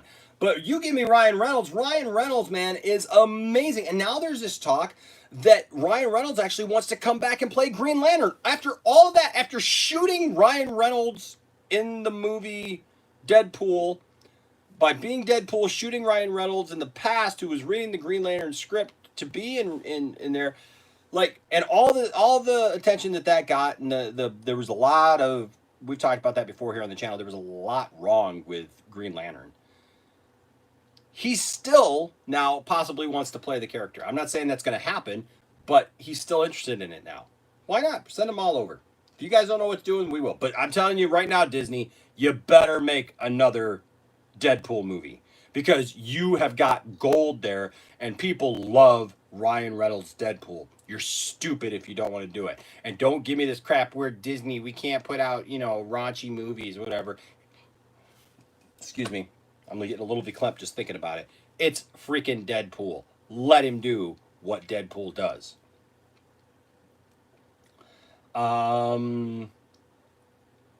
Digital Dazzle says, "Man, you're awesome. Thank you, man. Thank you." I'm guessing that's for me. Maybe it was somebody in the chat. I don't know. But I'm going to take it as it's for me. So, because it's my channel. So if it is for somebody else, that's fine too. But hey, Digital Dazzle, if that was for me, thank you. You're awesome for watching. I appreciate you. Derek says, "What made Birds of Prey great was the fact that it was rated R." So it goes back to the Deadpool thing, right? We were just talking about this. Yes. The fact that she was able to drop F-bombs, and look, you guys know me. This channel is a clean channel. You guys, a lot of you know what I do for a living, and you know that I'm not going to be dropping F-bombs myself. I'm not going to be doing those things. But there comes a time when you have certain characters that need to be able to do certain things, and that movie needed to be R-rated. Some movies don't necessarily need to be R-rated, and I don't really understand why Batman v Superman, the extended edition, is rated R. I guess for the violence or whatever, but I don't really see it as being that bad. But Harley Quinn needed to be able to exact violence. Man, when she jumps on that guy's legs and breaks that guy's legs, holy crap. The blood that goes flying places. I mean, you got Black Mask skinning people's faces. You don't get that in Marvel movies.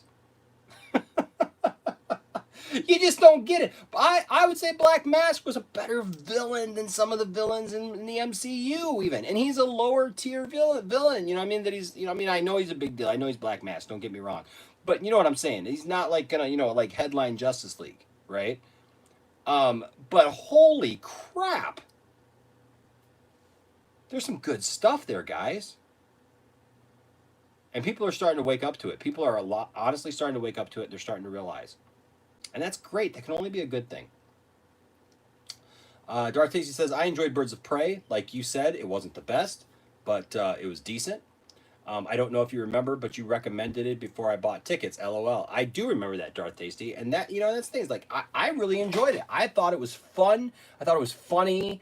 We got some really good Harley Quinn moments, and it's open. Look, here's the thing that's great about Birds of Prey is it's a picture in time for Harley Quinn's life, but you can see that Harley Quinn can move on to other things too. It doesn't, like, the next thing Harley Quinn's in does not have to mimic Birds of Prey. But I like the idea of her, the storytelling thing, and like her having to retell the story a couple of times and restart the story and everything. I like that. The only thing that I wish we would have saw more of in that movie is her breakup with the Joker. Because they allude to it, they talk about it, they don't really show it because Jared Leto obviously wasn't in it. But hey, now there's a possibility that we get more Jared Leto, possibly. And if that's a possibility, oh my gosh. And I'm not against seeing Harley Quinn and the Joker getting back together, to be quite honest with you. Because I like Harley Quinn with the Joker. I know there's this big push right now, that, she's got to be independent. She's got to be her own person. But let's be honest with you. Let's be honest with ourselves. Harley Quinn works really, really well when she's with the Joker. And people want to say, well, it's a dysfunctional relationship. But yes, I think the reason why people don't want Joker and Harley Quinn together is because they don't want to face the fact that is a brutal relationship, right? But it works for them. So,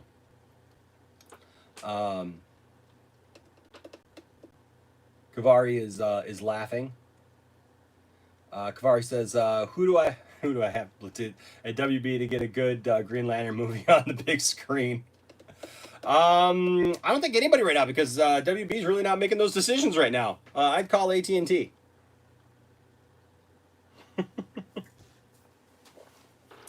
Caleb says, "I'm most excited about Sam Benjamin in ZSJL as Green Lantern. Hopefully, if it's successful, they cast him in the HBO Max Green Lantern show." Kavari says, I am straight, but I love my Green Lantern, man. What would you do for a Green Lantern movie? Oh my goodness, that's funny. Empario says, I think Ewan McGregor interviews gave the people the idea that the movie was very woke. I agree with that, which wasn't the case, but damage was already done. That's a great take, man. That is so spot on. You can't even add to that. That's directly what happened. And I still to this day don't understand why Ewan McGregor did that. You know, like I don't know if he was trying to get people to see the movie that maybe wouldn't normally see it by thinking that was going to help the movie, but that hurt the movie. It really did. And the problem was you go to see the movie and you're like, well, where's that at? Where's all this wokeness? I don't see this wokeness. Wasn't in the movie. You know, but like you said, the damage was done. People already made assumptions before going to see the movie. I don't ever hate on a movie before I go see it. I might give an opinion from a trailer or something like that. Like, oh boy, this might be interesting. But like I remember there were people doing full reviews even and having never seen the movie. Talking about how woke it was and it was this and that, and like they had never seen the movie. They were simply going off of the idea that Ewan McGregor had said a couple of things about it. And that's unfortunate. It really is unfortunate. Darth Tasty says, I hope it's good as well, Caleb. I love Green Lantern. We just need somebody to do it justice. Yes, we do. Darth Tasty also says, Disney's always put out R-rated movies. They just did it under the company Buena Vista Pictures in the 80s and 90s before it went out of business. Yeah, so I don't understand what this deal is all of a sudden where it's like, because it's a Marvel character, because it's a Marvel property, you don't want to put out something like that. I don't get that. I don't understand what it is. Kavari says, Disney needs a pair of balls and man up to make an R-rated Deadpool 3 movie. Absolutely. I agree with that. We just talked about that. Tristan, I love Tristan putting dates on stuff. Green Lantern 2 coming March 2022. In a world where Green Lantern has been cast by a great actor, comes the latest DC movie to hit theaters. When the power of will is all you need, will is all you've got. Green Lantern 2. Coming out March 2022, starring Ryan Reynolds. There you go. Kathy Yen was a mistake for Birds of Prey. That character was interesting. I'll be honest with you. I don't know how I feel about her really. I mean, but it wasn't horrible to me. It didn't really take me out of it. Derek says Jared Leto not being in Birds of Prey was probably his fault due to probably wanting crap ton of money for only a short part in the movie.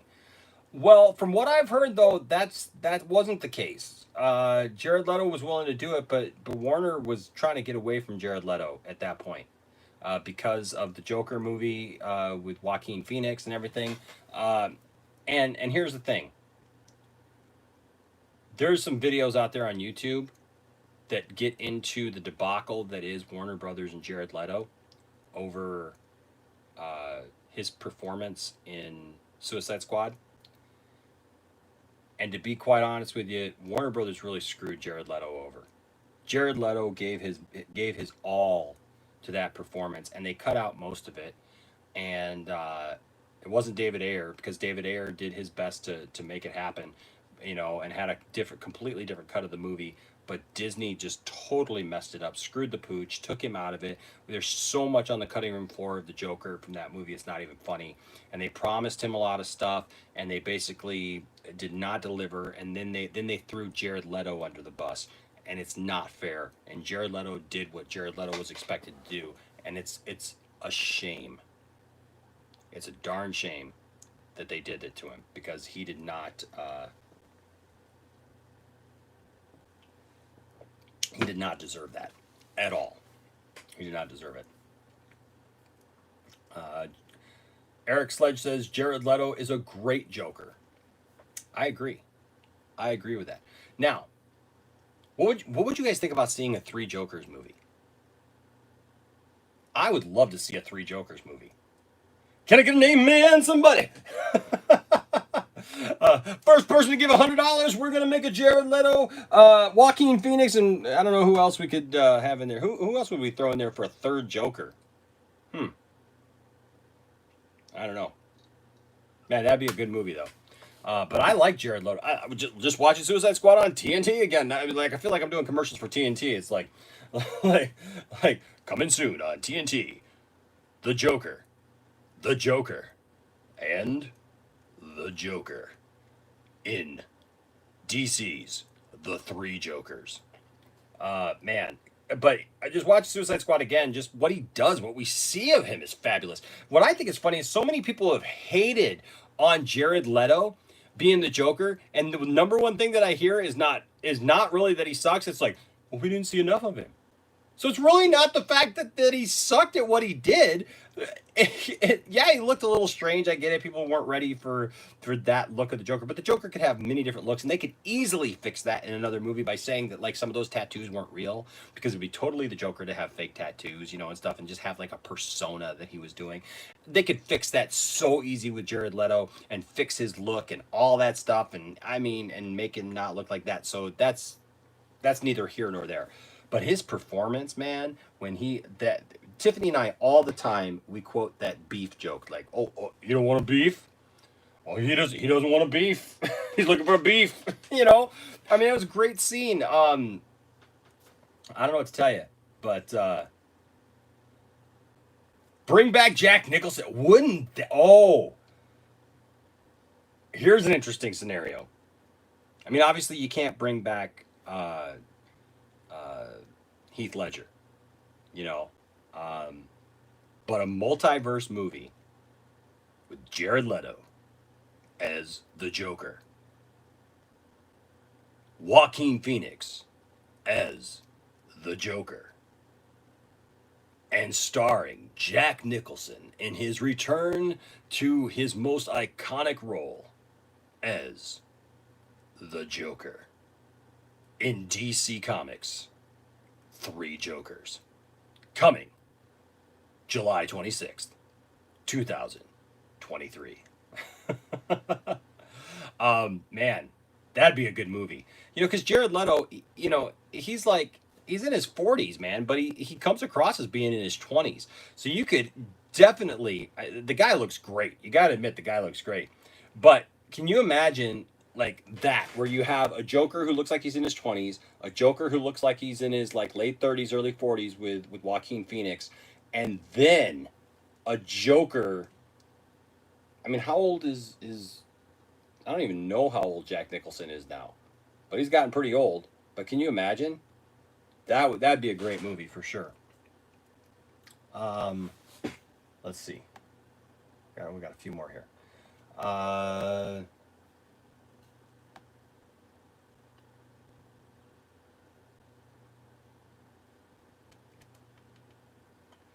Kavari says WBDC needs to move fast on a Green Lantern movie, because rumors that Marvel is moving fast on a Nova Corp movie. I agree with that. They need to get Green Lantern set up, because otherwise people are gonna, especially if Nova Corp is good, people are going to make those connections and say that they were just trying to copy them, which is not true at all. But and we all know that. But the average person may not.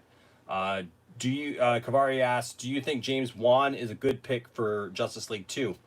I don't know. If they make Justice League 2, I really want that to be Zack Snyder. James Wan did a great job with Aquaman, though. But I just think he makes a different kind of movie. But if James Wan could connect with his horror roots and make something dark, with maybe Zack Snyder producing it, it's possible. It's definitely possible. But I don't know that James Wan is the guy for that movie. But it's an interesting concept. Caleb says, fun fact. I always love Caleb's fun facts. There was no Buena Vista Pictures. Walt Disney Studios themselves made and released the films, but instead of the Disney logo, they created an original logo for a company that didn't exist. Really? That's interesting. Darth Stacy says, if you ever decide to switch careers, you've got a great future doing voiceover work for movie previews. Or you could even work for Movie Phone if it's still around. LOL. I like that. Should I read comments in that voice? Tristan Duval says, I love Montoya in Birds of Prey. I think she's good in James Gunn's Suicide Squad. Yeah, oh, yeah. I love that character in Birds of Prey. Maybe that was, I think she's going to be in James Gunn's Suicide Squad. That'd be cool if she's in James Gunn's Suicide Squad. But I thought all the characters who were in Birds of Prey were done well. They were definitely done well for their characters. Even Black Canary was done well. Huntress was done fairly well. I mean, obviously she has a different look, but you know, I liked her motivation and everything. I think that was really good. Derek says, now I understand the air cut because I didn't know that what the air cut was. Oh, yeah, Derek, yeah, that's what the air cut was, man. It's got like so much. He finished the movie. It actually had, apparently it had Steppenwolf in it as the villain. Completely different ending. Completely, it didn't have all that crazy stuff. And what's her name? Enchantress was actually being controlled by a mother box. Had tapped into a mother box, and that was part of the whole story because it was supposed to all lead up to Justice League 2. And we didn't get to see any of that. You know, it was also going to be that like all those people being turned into, you know, crazy looking, you know, gummy characters or whatever, you know, that were being, you know, in that black slime stuff were actually being turned into parademons. So there you go. You know, a lot of stuff we missed out on. Richard Gilbert said, amen. That was my comment earlier. Kavari says, forgot Jared Leto Joker. Let's forget Jared Leto Joker, he says. Let's keep Joaquin Phoenix Joker in the DCEU. Now, Kavari, I respectfully, I understand. And look, I love the Joker movie. I really do. But I wouldn't want to see that. It's a different take on the Joker. And it's too different because really I don't even know how they make a sequel to the Joker movie. They're talking now they're going to make a sequel. Joaquin Phoenix originally said, you know, that he wasn't going to do a sequel, that wasn't going to happen. And then once that thing made $1 billion and there was money to be had, guess what? They all kind of changed their tune and they all went to a different thing and they're saying they're going to make a sequel to the Joker. I don't know where you go with that movie because I don't even know that the Joker is real. That seems like it's all in his head. Because if you watch some of the breakdowns of that movie, it doesn't make much sense. You know, the stuff, every time that he succeeds, it's kind of like a dream sequence thing. And every time, you know, but the other times you see him, he's weak and frail and he's all kind of in his own head. So I don't think that Joker, that type of Joker fits in with the DCEU, to be just quite honest with you. And the timeline doesn't work either. So I understand that people like that Joker, you know, but it'd be like if Heath Ledger was still around and people wanted to bring that Joker into the DCEU, even though people really love Heath Ledger's Joker, it just doesn't work, you know? So what I say is let Jared Leto do what you hired Jared Leto to do and film that and do some tweaks. Like I said, if you don't like his look, do some tweaks. The look was supposed to be shocking. But you know, let's be honest with you. I've seen so many different looks for the Joker, it's not even funny. Look at what they did with him in the Batman cartoon, where it was like almost like he had dreadlocks. And you didn't see this horrible outcry that people hated that. I mean, he almost looked like he was supposed to be Jamaican or something. You know? But you didn't see people going crazy about that. There are many different looks for the Joker. Everyone doesn't have to be the same. And I dig the look that they went. They went for something different, but it was shock value. And I'll be honest with you, I'm right there with you. The first time I saw him in the thing, it looked like Batboy, right? I get it. I understand it. But I think he could make a good movie. I really think he could. I really think he could do a good job if you let him do it. Yes, Derek. So a Joker movie that's like Into the Spider-Verse. Yeah, I would dig that, man.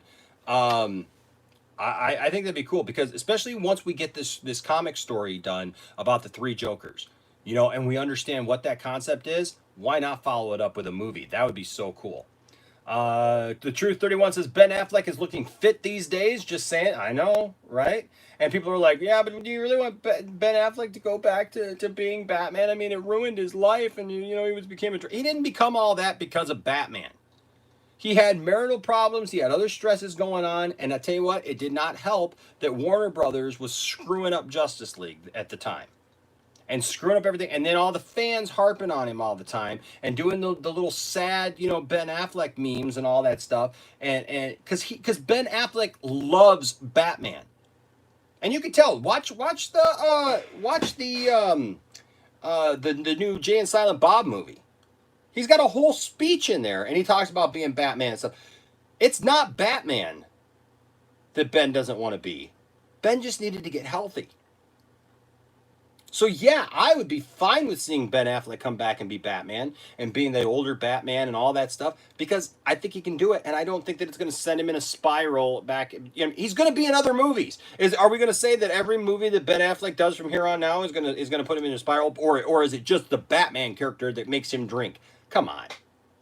We all know that it's not being in the movie that did it. It's the behind the scenes crap. It's Warner Brothers trying to screw with Zack and everything. Look. Find Ben Affleck's comments on the Zack Snyder take. He's like, I am so glad that Zack Snyder is getting this opportunity to have his thing put out, his version put out, and I'm really happy about it, and I love his version of it. That's what Ben Affleck says. So it's not. It was never about him playing Batman that caused him to drink and caused his life to go down in a spiral. It was a lot of other things, and it just happened to be that he was playing Batman at the time, and it didn't help with the other circumstances that were going on. So a healthy Ben Affleck playing Batman, I will take that all day long. And yes, there can be two. There can be two Batmen. Yes, you can have Robert Pattinson playing Batman in one world because Robert Pattinson's Batman is not supposed to be connected to the DCEU at all. So if he's not connected to the DCEU, what's the problem? It's DC. You can have multi things going on because there's a multiverse. It doesn't all have to connect, and fans are smart enough that they understand the difference. At least I am. I hope you are. Tristan Duval says, Jack Nicholson. Derek says the Jokers I'd choose would be Jared Leto, Jack Nicholson, and either Mark Hamill or I think Troy Baker from the TV show The Batman. The only problem you run into there is because Mark Hamill obviously is the Joker, right? He's the definitive Joker. We love that. The only problem with that is doing it. I mean, unless you do the animated. If you do an animated version of the Three Joker storyline, yes, then you got to have Mark Hamill in there. Absolutely. But I don't know that you want Mark Hamill to be the live action Joker, do you? I don't know. I don't know that works for me. Maybe it works for you, though. Cristiano says, instead of focusing on movies like The Amazons and The Trench, Warner Brothers should be moving forward with the Green Lantern movie. Yes! Yes, yes, yes, yes, yes, and yes. Nobody cares about The Trench. When I first read that, right after the Aquaman movie came out, then all of a sudden it was like we were going to get a Trench movie before we got an Aquaman movie. Aquaman made $1 billion, folks. Why in the world would you try to develop a freaking Trench movie instead of Aquaman 2? How does that make any sense? At all. Nobody cares about the Trench Monster. I've got a Trench Monster figure back here. I don't care about, you don't see me, it's up there, but I got the rest of the Aquaman figures. Nobody cares about a Trench Monster movie. Look, if you want to develop everything else and turn that over to somebody else and make a small little Trench movie, whatever, that's fine. I'll probably still go see it. I mean, it's DC, so I'll still go see it. It's involved something like that. But that was not the main part of that movie. That was not what drew people to the movie. That's not what put seats or butts in the seats of that movie. It was Aquaman. It was Jason Momoa, man. It was all those kids. What in the world? Nobody cares about that. Look, the Amazon thing is cool. The Amazon thing would be a cool movie, but you know, I don't know that the Amazon thing stands on its own. I don't think there's enough there with characters that are distinguishable enough. That's why Wonder Woman stands out, because she's Wonder Woman and she leaves and she stands out, because all the other Amazons kind of just blend together. And are you going to do an Amazon movie without Wonder Woman? Come on. That's stupid. That's like when Supergirl, the TV show, started including all these Kryptonian villains, and they always said, well, Superman's not around to fight him. Superman's off-world. Or Superman is just off doing other things, so Supergirl's taking care of it. Bull crap! If it was going to, if Kryptonians were involved and a whole Kryptonian prison had crash landed on Earth, you're going to tell me that Superman is not going to address that at all? Lies. Bull crap, bad writing. Just saying. You going to tell me something's going to happen to the Amazonians and Wonder Woman's not going to be involved? Nope. Dumb. Dumb ideas. I get what they're trying to do. They're trying to expand the universe, trying to expand things, and that's fine. But those are not things that you do for a movie. You want to do a little TV show, a little whatever, you know, I don't care what you do. I don't know how it works, to be quite honest with you. But nobody cares about that trench concept. Nobody gives a crap about that trench concept. I've not ran into one person that went, oh yeah, you know, I really wanted that trench movie. What's going on with that trench movie? Are they making the trench movie? Because I was really looking forward to that trench movie. Man, I'd give anything to see that trench movie come out before an Aquaman 2. You know, I mean, I really think that would fill in some of the backstory. Shut up!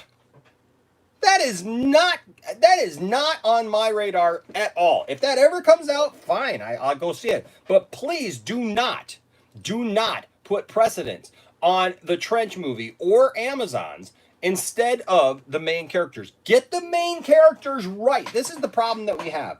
It's like, okay, we did this movie. It's got Batman and Superman and Wonder Woman in it. And oh, we did Aquaman and it made $1 billion. And oh my gosh, that was amazing. And it was something that shocked everybody. And so, hey, what's the next thing we're going to do? Oh, a trench movie. We got to expand the universe. We got to put more stuff into it, right? We got to do more stuff because we got to expand. No, concentrate on getting the main core right. Have Justice League be right and done correctly. Have those characters healthy and thriving and have them positive in the world of comics and movies and TV shows where people are like, yeah, I'm excited about seeing a DC property. Then do whatever the heck you want years from now. That's why Marvel is trying to do Eternals now and Shang-Shung or whatever that movie is. I don't even know what that movie is, to be quite honest with you, because I'm not that big of a... I mean, I know all the main characters in Marvel, but I don't know... I'm not that versed in that, so I don't know what that is. I'm not just trying to make fun of it. I just don't know what that is. And so I get it. I'm going to go see it because, you know, it's a Marvel movie. That's fine. But now they're, you know, trying to throw in, introduce these characters that people don't know. But nobody cares about the trench. There's not that is not even a DC thing. The trench is not something that, like, you know, like people are clamoring for in comics. So don't waste time.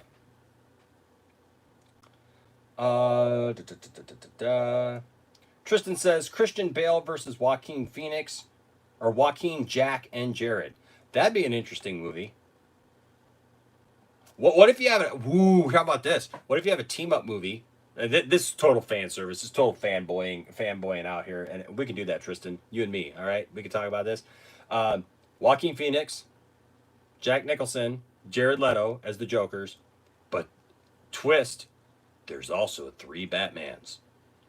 In a world where there's 3 Jokers, no one knew that there was also 3 Batmans.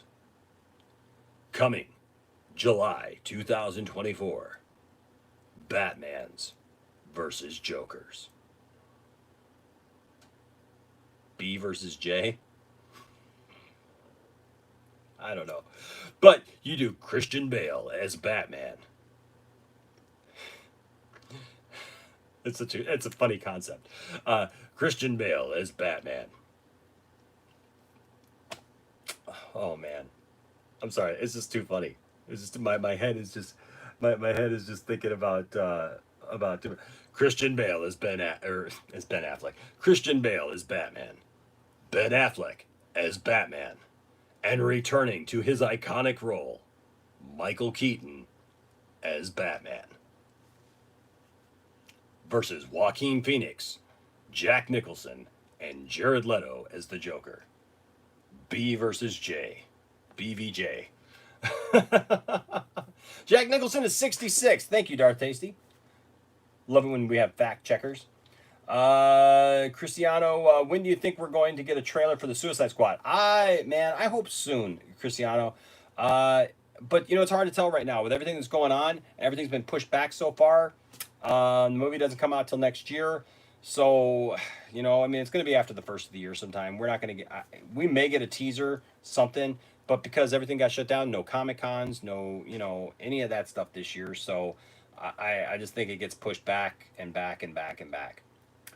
Caleb says if they ever do Flashpoint, they should title it Flashpoint Aquaman v Wonder Woman. That I want to see. That story I want to see. But then again, that involves the main characters. Lee says, make sure you like this video, guys. Yes, thank you. Please like this video. Give it a thumbs up so that the algorithm sends it out into the universe there. Kavari says, remember James Wan as $3 billion movies under his. Oh, he has $3 billion movies under his belt. Aquaman, Fast and Furious, and Fast and Furious 7, and Jurassic World: The Fallen Kingdom. Don't underestimate James Wan. I would never underestimate James Wan. I just don't know if Justice League would be his thing. But you know what? Now that you mention it, I mean, those were all great movies. So, Fallen Kingdom was all right.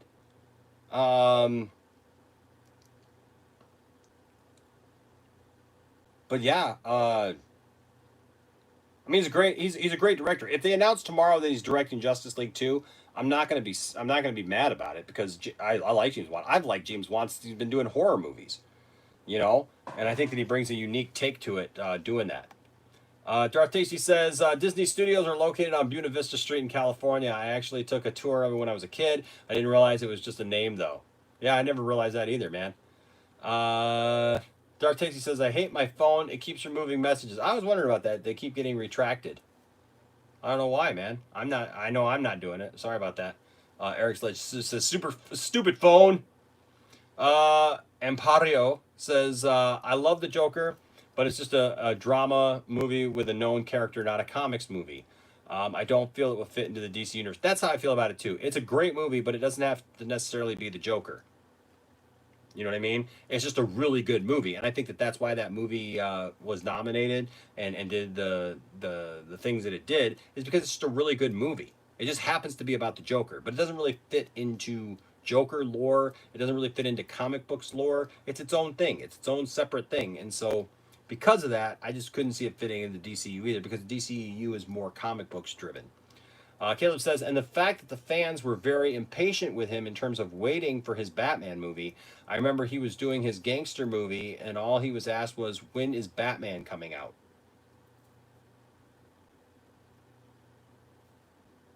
Who are we? He was doing his gangster movie, and he was.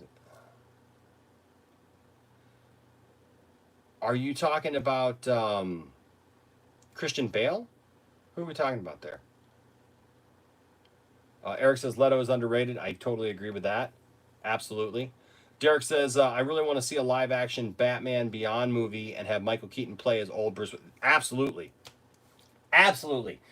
And that shouldn't be fanboy service. That should just happen. We should get a Batman Beyond movie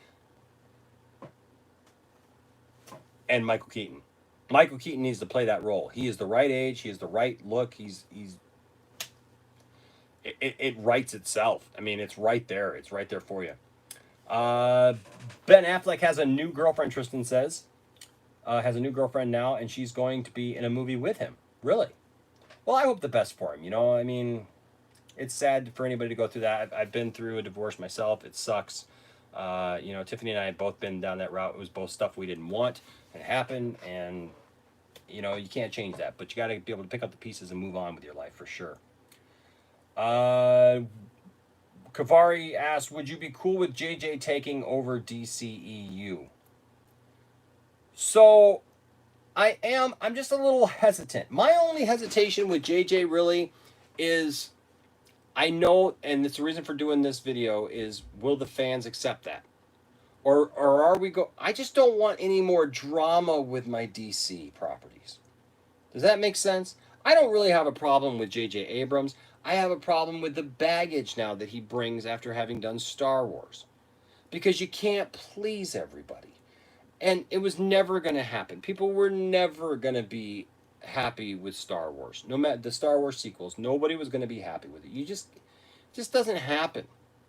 You know, um, when you're dealing with, and the only reason why people love Rogue One so much, and I think Rogue One is a decent movie. I don't think that it's the amazing piece of cinema that people make it out to be. I just don't. But the thing is you're dealing with totally different characters in a totally different scenario in a story that you've been waiting to see told for years, that you kind of knew and they kind of stuck to it. It was just figuring it out, right? And they threw in Darth Vader in there for good measure, and you loved it. But with the sequels, there's too much nostalgia there.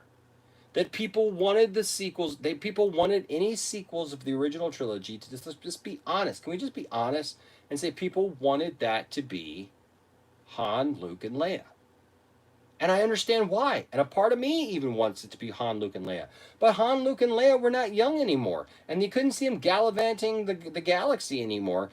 It was a different story. And so, that caused problems. So that's my only problem with JJ, really, to be honest with you, going forward, is he brings some baggage. So as much as I would be fine with it, I just don't want any more drama. I want a dramaless DC universe where people can't just like poke fun at me for being a fan. It seems like every time I turn around, there's got to be something where people just want to attack me for being a DC fan, and it's like if it's not casting, things like Robert Pattinson, and I just get blown up on ha ha, look at that, they hired the Twilight guy to be Batman. I bet you're just so super happy about that, aren't you, Enosh? Because you're an idiot. You like Superman and you like DC comics, and we're all Marvel fans and we love all that because that they know how to cast a movie and they know what to do. Like, guys, come on, and that's my only thing. I'm tired of being harped on for being a DC fan. I just want to I just want to see a good move be made and and just be able to enjoy it. That's all I want. So that's my hesitation with that.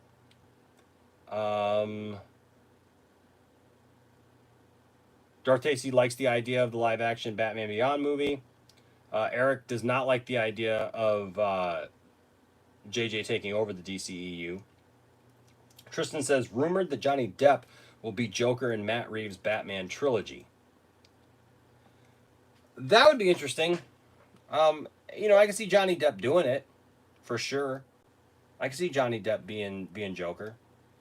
But if they do ever have the Joker in that trilogy, it's going to have to be somebody who just knocks it out of the park. Caleb says, the Trench in the Amazon movie should be HBO Max shows in the vein of Game of Thrones, have a pre-sunken Atlantis Amazonian crossover show. That would be dope. That would be cool. That would definitely be cool. But you got to do it right. And like you said, it's more like a show. It's not something like I don't want that, even though that sounds cool. I don't want that movie instead of Aquaman 2. I want Aquaman 2 now. Do that later on. Kavari says the trench was scary as hell in Aquaman. Look, it was a scary place. There was that once the scene that shows them go down and all the trench creatures are following them, and you got the red light. And that was cinematic gold. It looked beautiful, and yeah, it was scary, man. But it's like, yeah, I don't know. I don't really want that. What's up, Tone Wars? I know who that is. What's going on, bro? How you doing, man? How you feeling? I hope you're feeling well. If you're still on, I hope you're feeling well, man. I sure do. I know you've been through a lot lately, and so my prayers and my thoughts are with you for sure. But get woke, go broke. But I don't really see a lot of that with DC right now. Who I see that with actually more is Marvel. Because they're actually following through on some of that stuff. I know that people have said those things, but like we just talked about Birds of Prey. Birds of Prey, a lot of people talked about it like it was going woke, but the actual movie wasn't woke. I see that a lot now with Marvel and with Disney films that they're kind of going in that direction. I think that that's going to end up biting them going forward. And it's going to be a major point of concern, especially for Marvel, especially with the more that we see that they're trying to force the ideas of all this, stuff that people just don't care about. People just want to go see a comic book movie. That's what they want to see. They don't care about all the political stuff. They just want to go see that. Okay, we got to get through this stuff, and then we'll sign off here pretty soon. Derek says, I really want to see a live version of Justice League versus the Crime Syndicate, not animated. That'd be a cool movie, dude. Eventually, I could see something like that being done very, very well. I would love to see that. And you could stunt cast that thing because you don't have to make it the same people playing those characters. So if you got Superman, you got Henry Cavill Superman, and then you stunt cast somebody else that's been rumored for Superman for so long, but you do it for Ultraman. Oh, that's brilliant. I love that. Kavari says, how do we unite the divided DC fandom? Half the fandom loves Snyder, and the other half hates Snyder. You know what, Kavari? You've hit on a big thing right there. Guys, DC fans, we've been through a lot, right? We've been drugged through the mud. It seems like we couldn't catch a break, like I just said earlier, and we're constantly mocked and harassed about it, and people like Andy Signore coming out this week and saying he didn't realize that. Shut up. Shut up with that. That's I'm not even going to make that analogy, but it's like watching somebody be hurt over and over again, and then saying, "Well, I didn't know." Yeah, you did. You knew that DC fans were getting harped upon and piled up on left and right. Don't act like you didn't. You know, I think we just have to come together with our love for DC. Hashtag I love DC. There you go, Darth Tasty. We need to start that. Hashtag I love DC. Eric Sledge says, we like more than Snyder. We just want to see Snyder's story finished. That's all. That's the thing. I don't think I even see people going like Snyder's the best thing ever.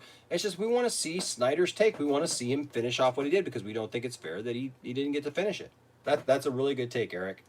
So would you be cool with Snyder leaving DC after the Snyder Cut release? I would be fine with it. I would like, the only thing that I would like to see is I would like to see Snyder also do either Justice League 2 or Man of Steel 2 and have that complete arc and see Superman through all the way, or at least see his Justice League story all the way through to the end. Then I'd be happy with him leaving. But I would even be cool with him maybe even just staying on as a producer. Because he created this universe. He is the creator of this DCEU. And I think that there needs to be some element to that. Right?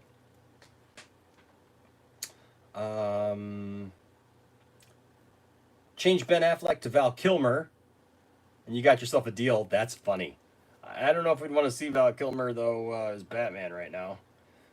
Michael Keaton, Ben Affleck, and Christian Bale. Can you imagine that movie? That would be fantastic. I think you're right, Ampario. I think that I started thinking about that actually as just before I saw this. Him being 83 makes more sense. 66 seems way too young because I know he's more than 20 years older than me, isn't he? I mean, I'm going to be 44 this year, so he's more than 22 years older than me. So 83 makes a whole lot more sense actually. Now that you mention it. Cristiano says, have you seen Justice League Dark Apocalypse War yet? It's incredible. I'm curious to see what they do after that ending. Me too. That is a great DVD. I will tell you right now, that is a great movie. Yes. And if you private message me, private message me and I'll tell you how you can watch that movie. That movie is a great movie.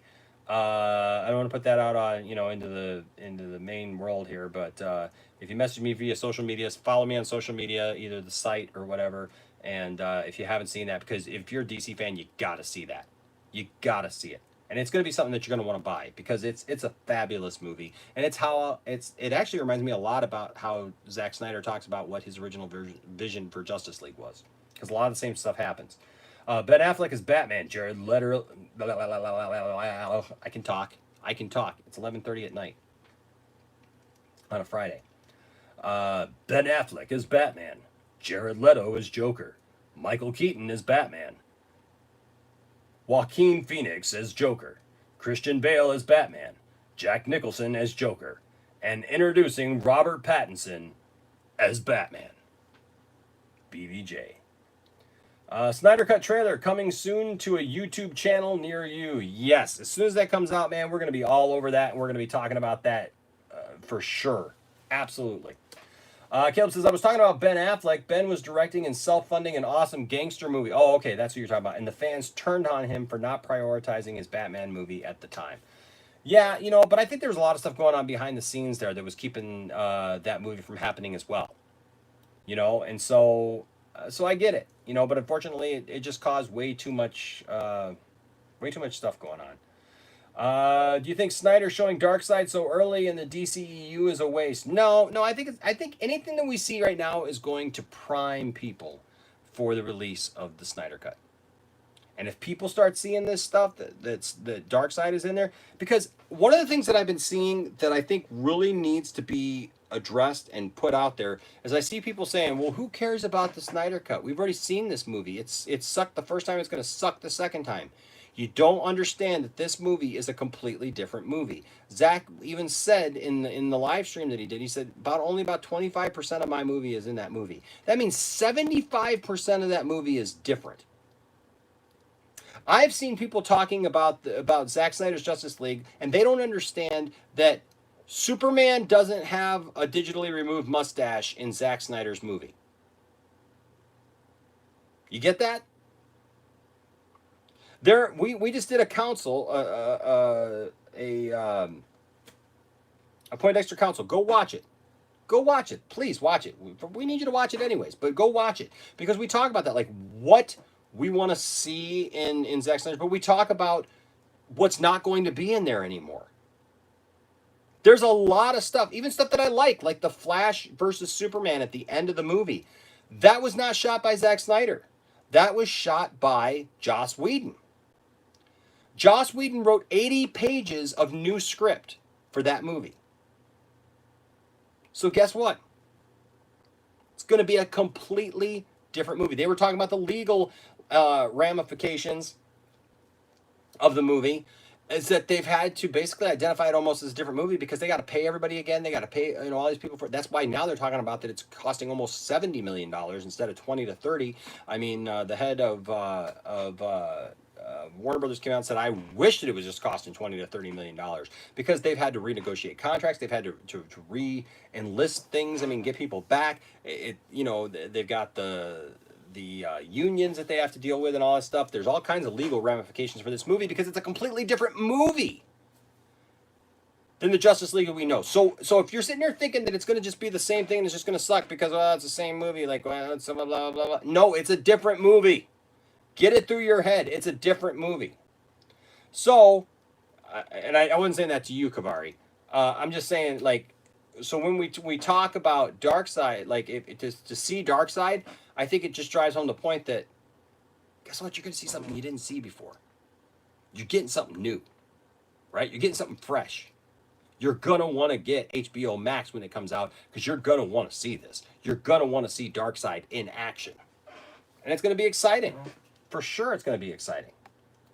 Lee says, in that time when a Marvel fan tells you that, you say, without Superman, there is no Marvel at all. Drop the mic. Hey, Darth Tasty, I'm sorry, man, that a lot of your, it seems like a lot of your messages are getting retracted. I apologize. But no, Lee, you're absolutely right. Without Superman, there is no Marvel. There is no anybody. It's Superman or nothing. Darth Tasty does say, as far as the sequel trilogy, I just wanted to see one scene with the original 3 cast members. Could have been a flashback scene with Kylo Ren when he joined Skywalker's Academy. I agree with that. I'm not saying it's perfect. Believe me, I'm not saying it's perfect. I think that you did need that fan service scene with all 3. And that would have been a beautiful thing. But we never got it. Eric also doesn't feel that Darkseid is a waste so soon. Woody, hey, what's up, Woody Buzz? Says, I love DC. Well, I do too. Hashtag I love DC. There's so much, Caleb says, there's so much for DC fans to latch on to. If you don't like the DCEU, try the Arrowverse, try the DC Universe show, try the Elseworlds movies, try the DCAMU, etc. You're right, there is so much out there. What's up, the Master Daily? How you doing? Eric says, I love the DCAMU. Absolutely. The Truth 31 says Val Kilmer was so underrated as Batman. I liked his Batman. I really did like his Batman. I think that there was some really over the top performances in that movie, but I like that movie. I like Batman Forever. But Val Kilmer now is different. Like, I really feel that Michael Keaton could come back into the role and play an old Batman. I don't think that Val Kilmer could ever do that. He just doesn't have the look. I'm really interested to see how they pull him off in Top Gun 2.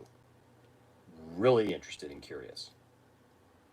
Because I saw him at our Comic-Con here at the Motor City Comic-Con. Was it last year? And he looked rough. He looked really rough.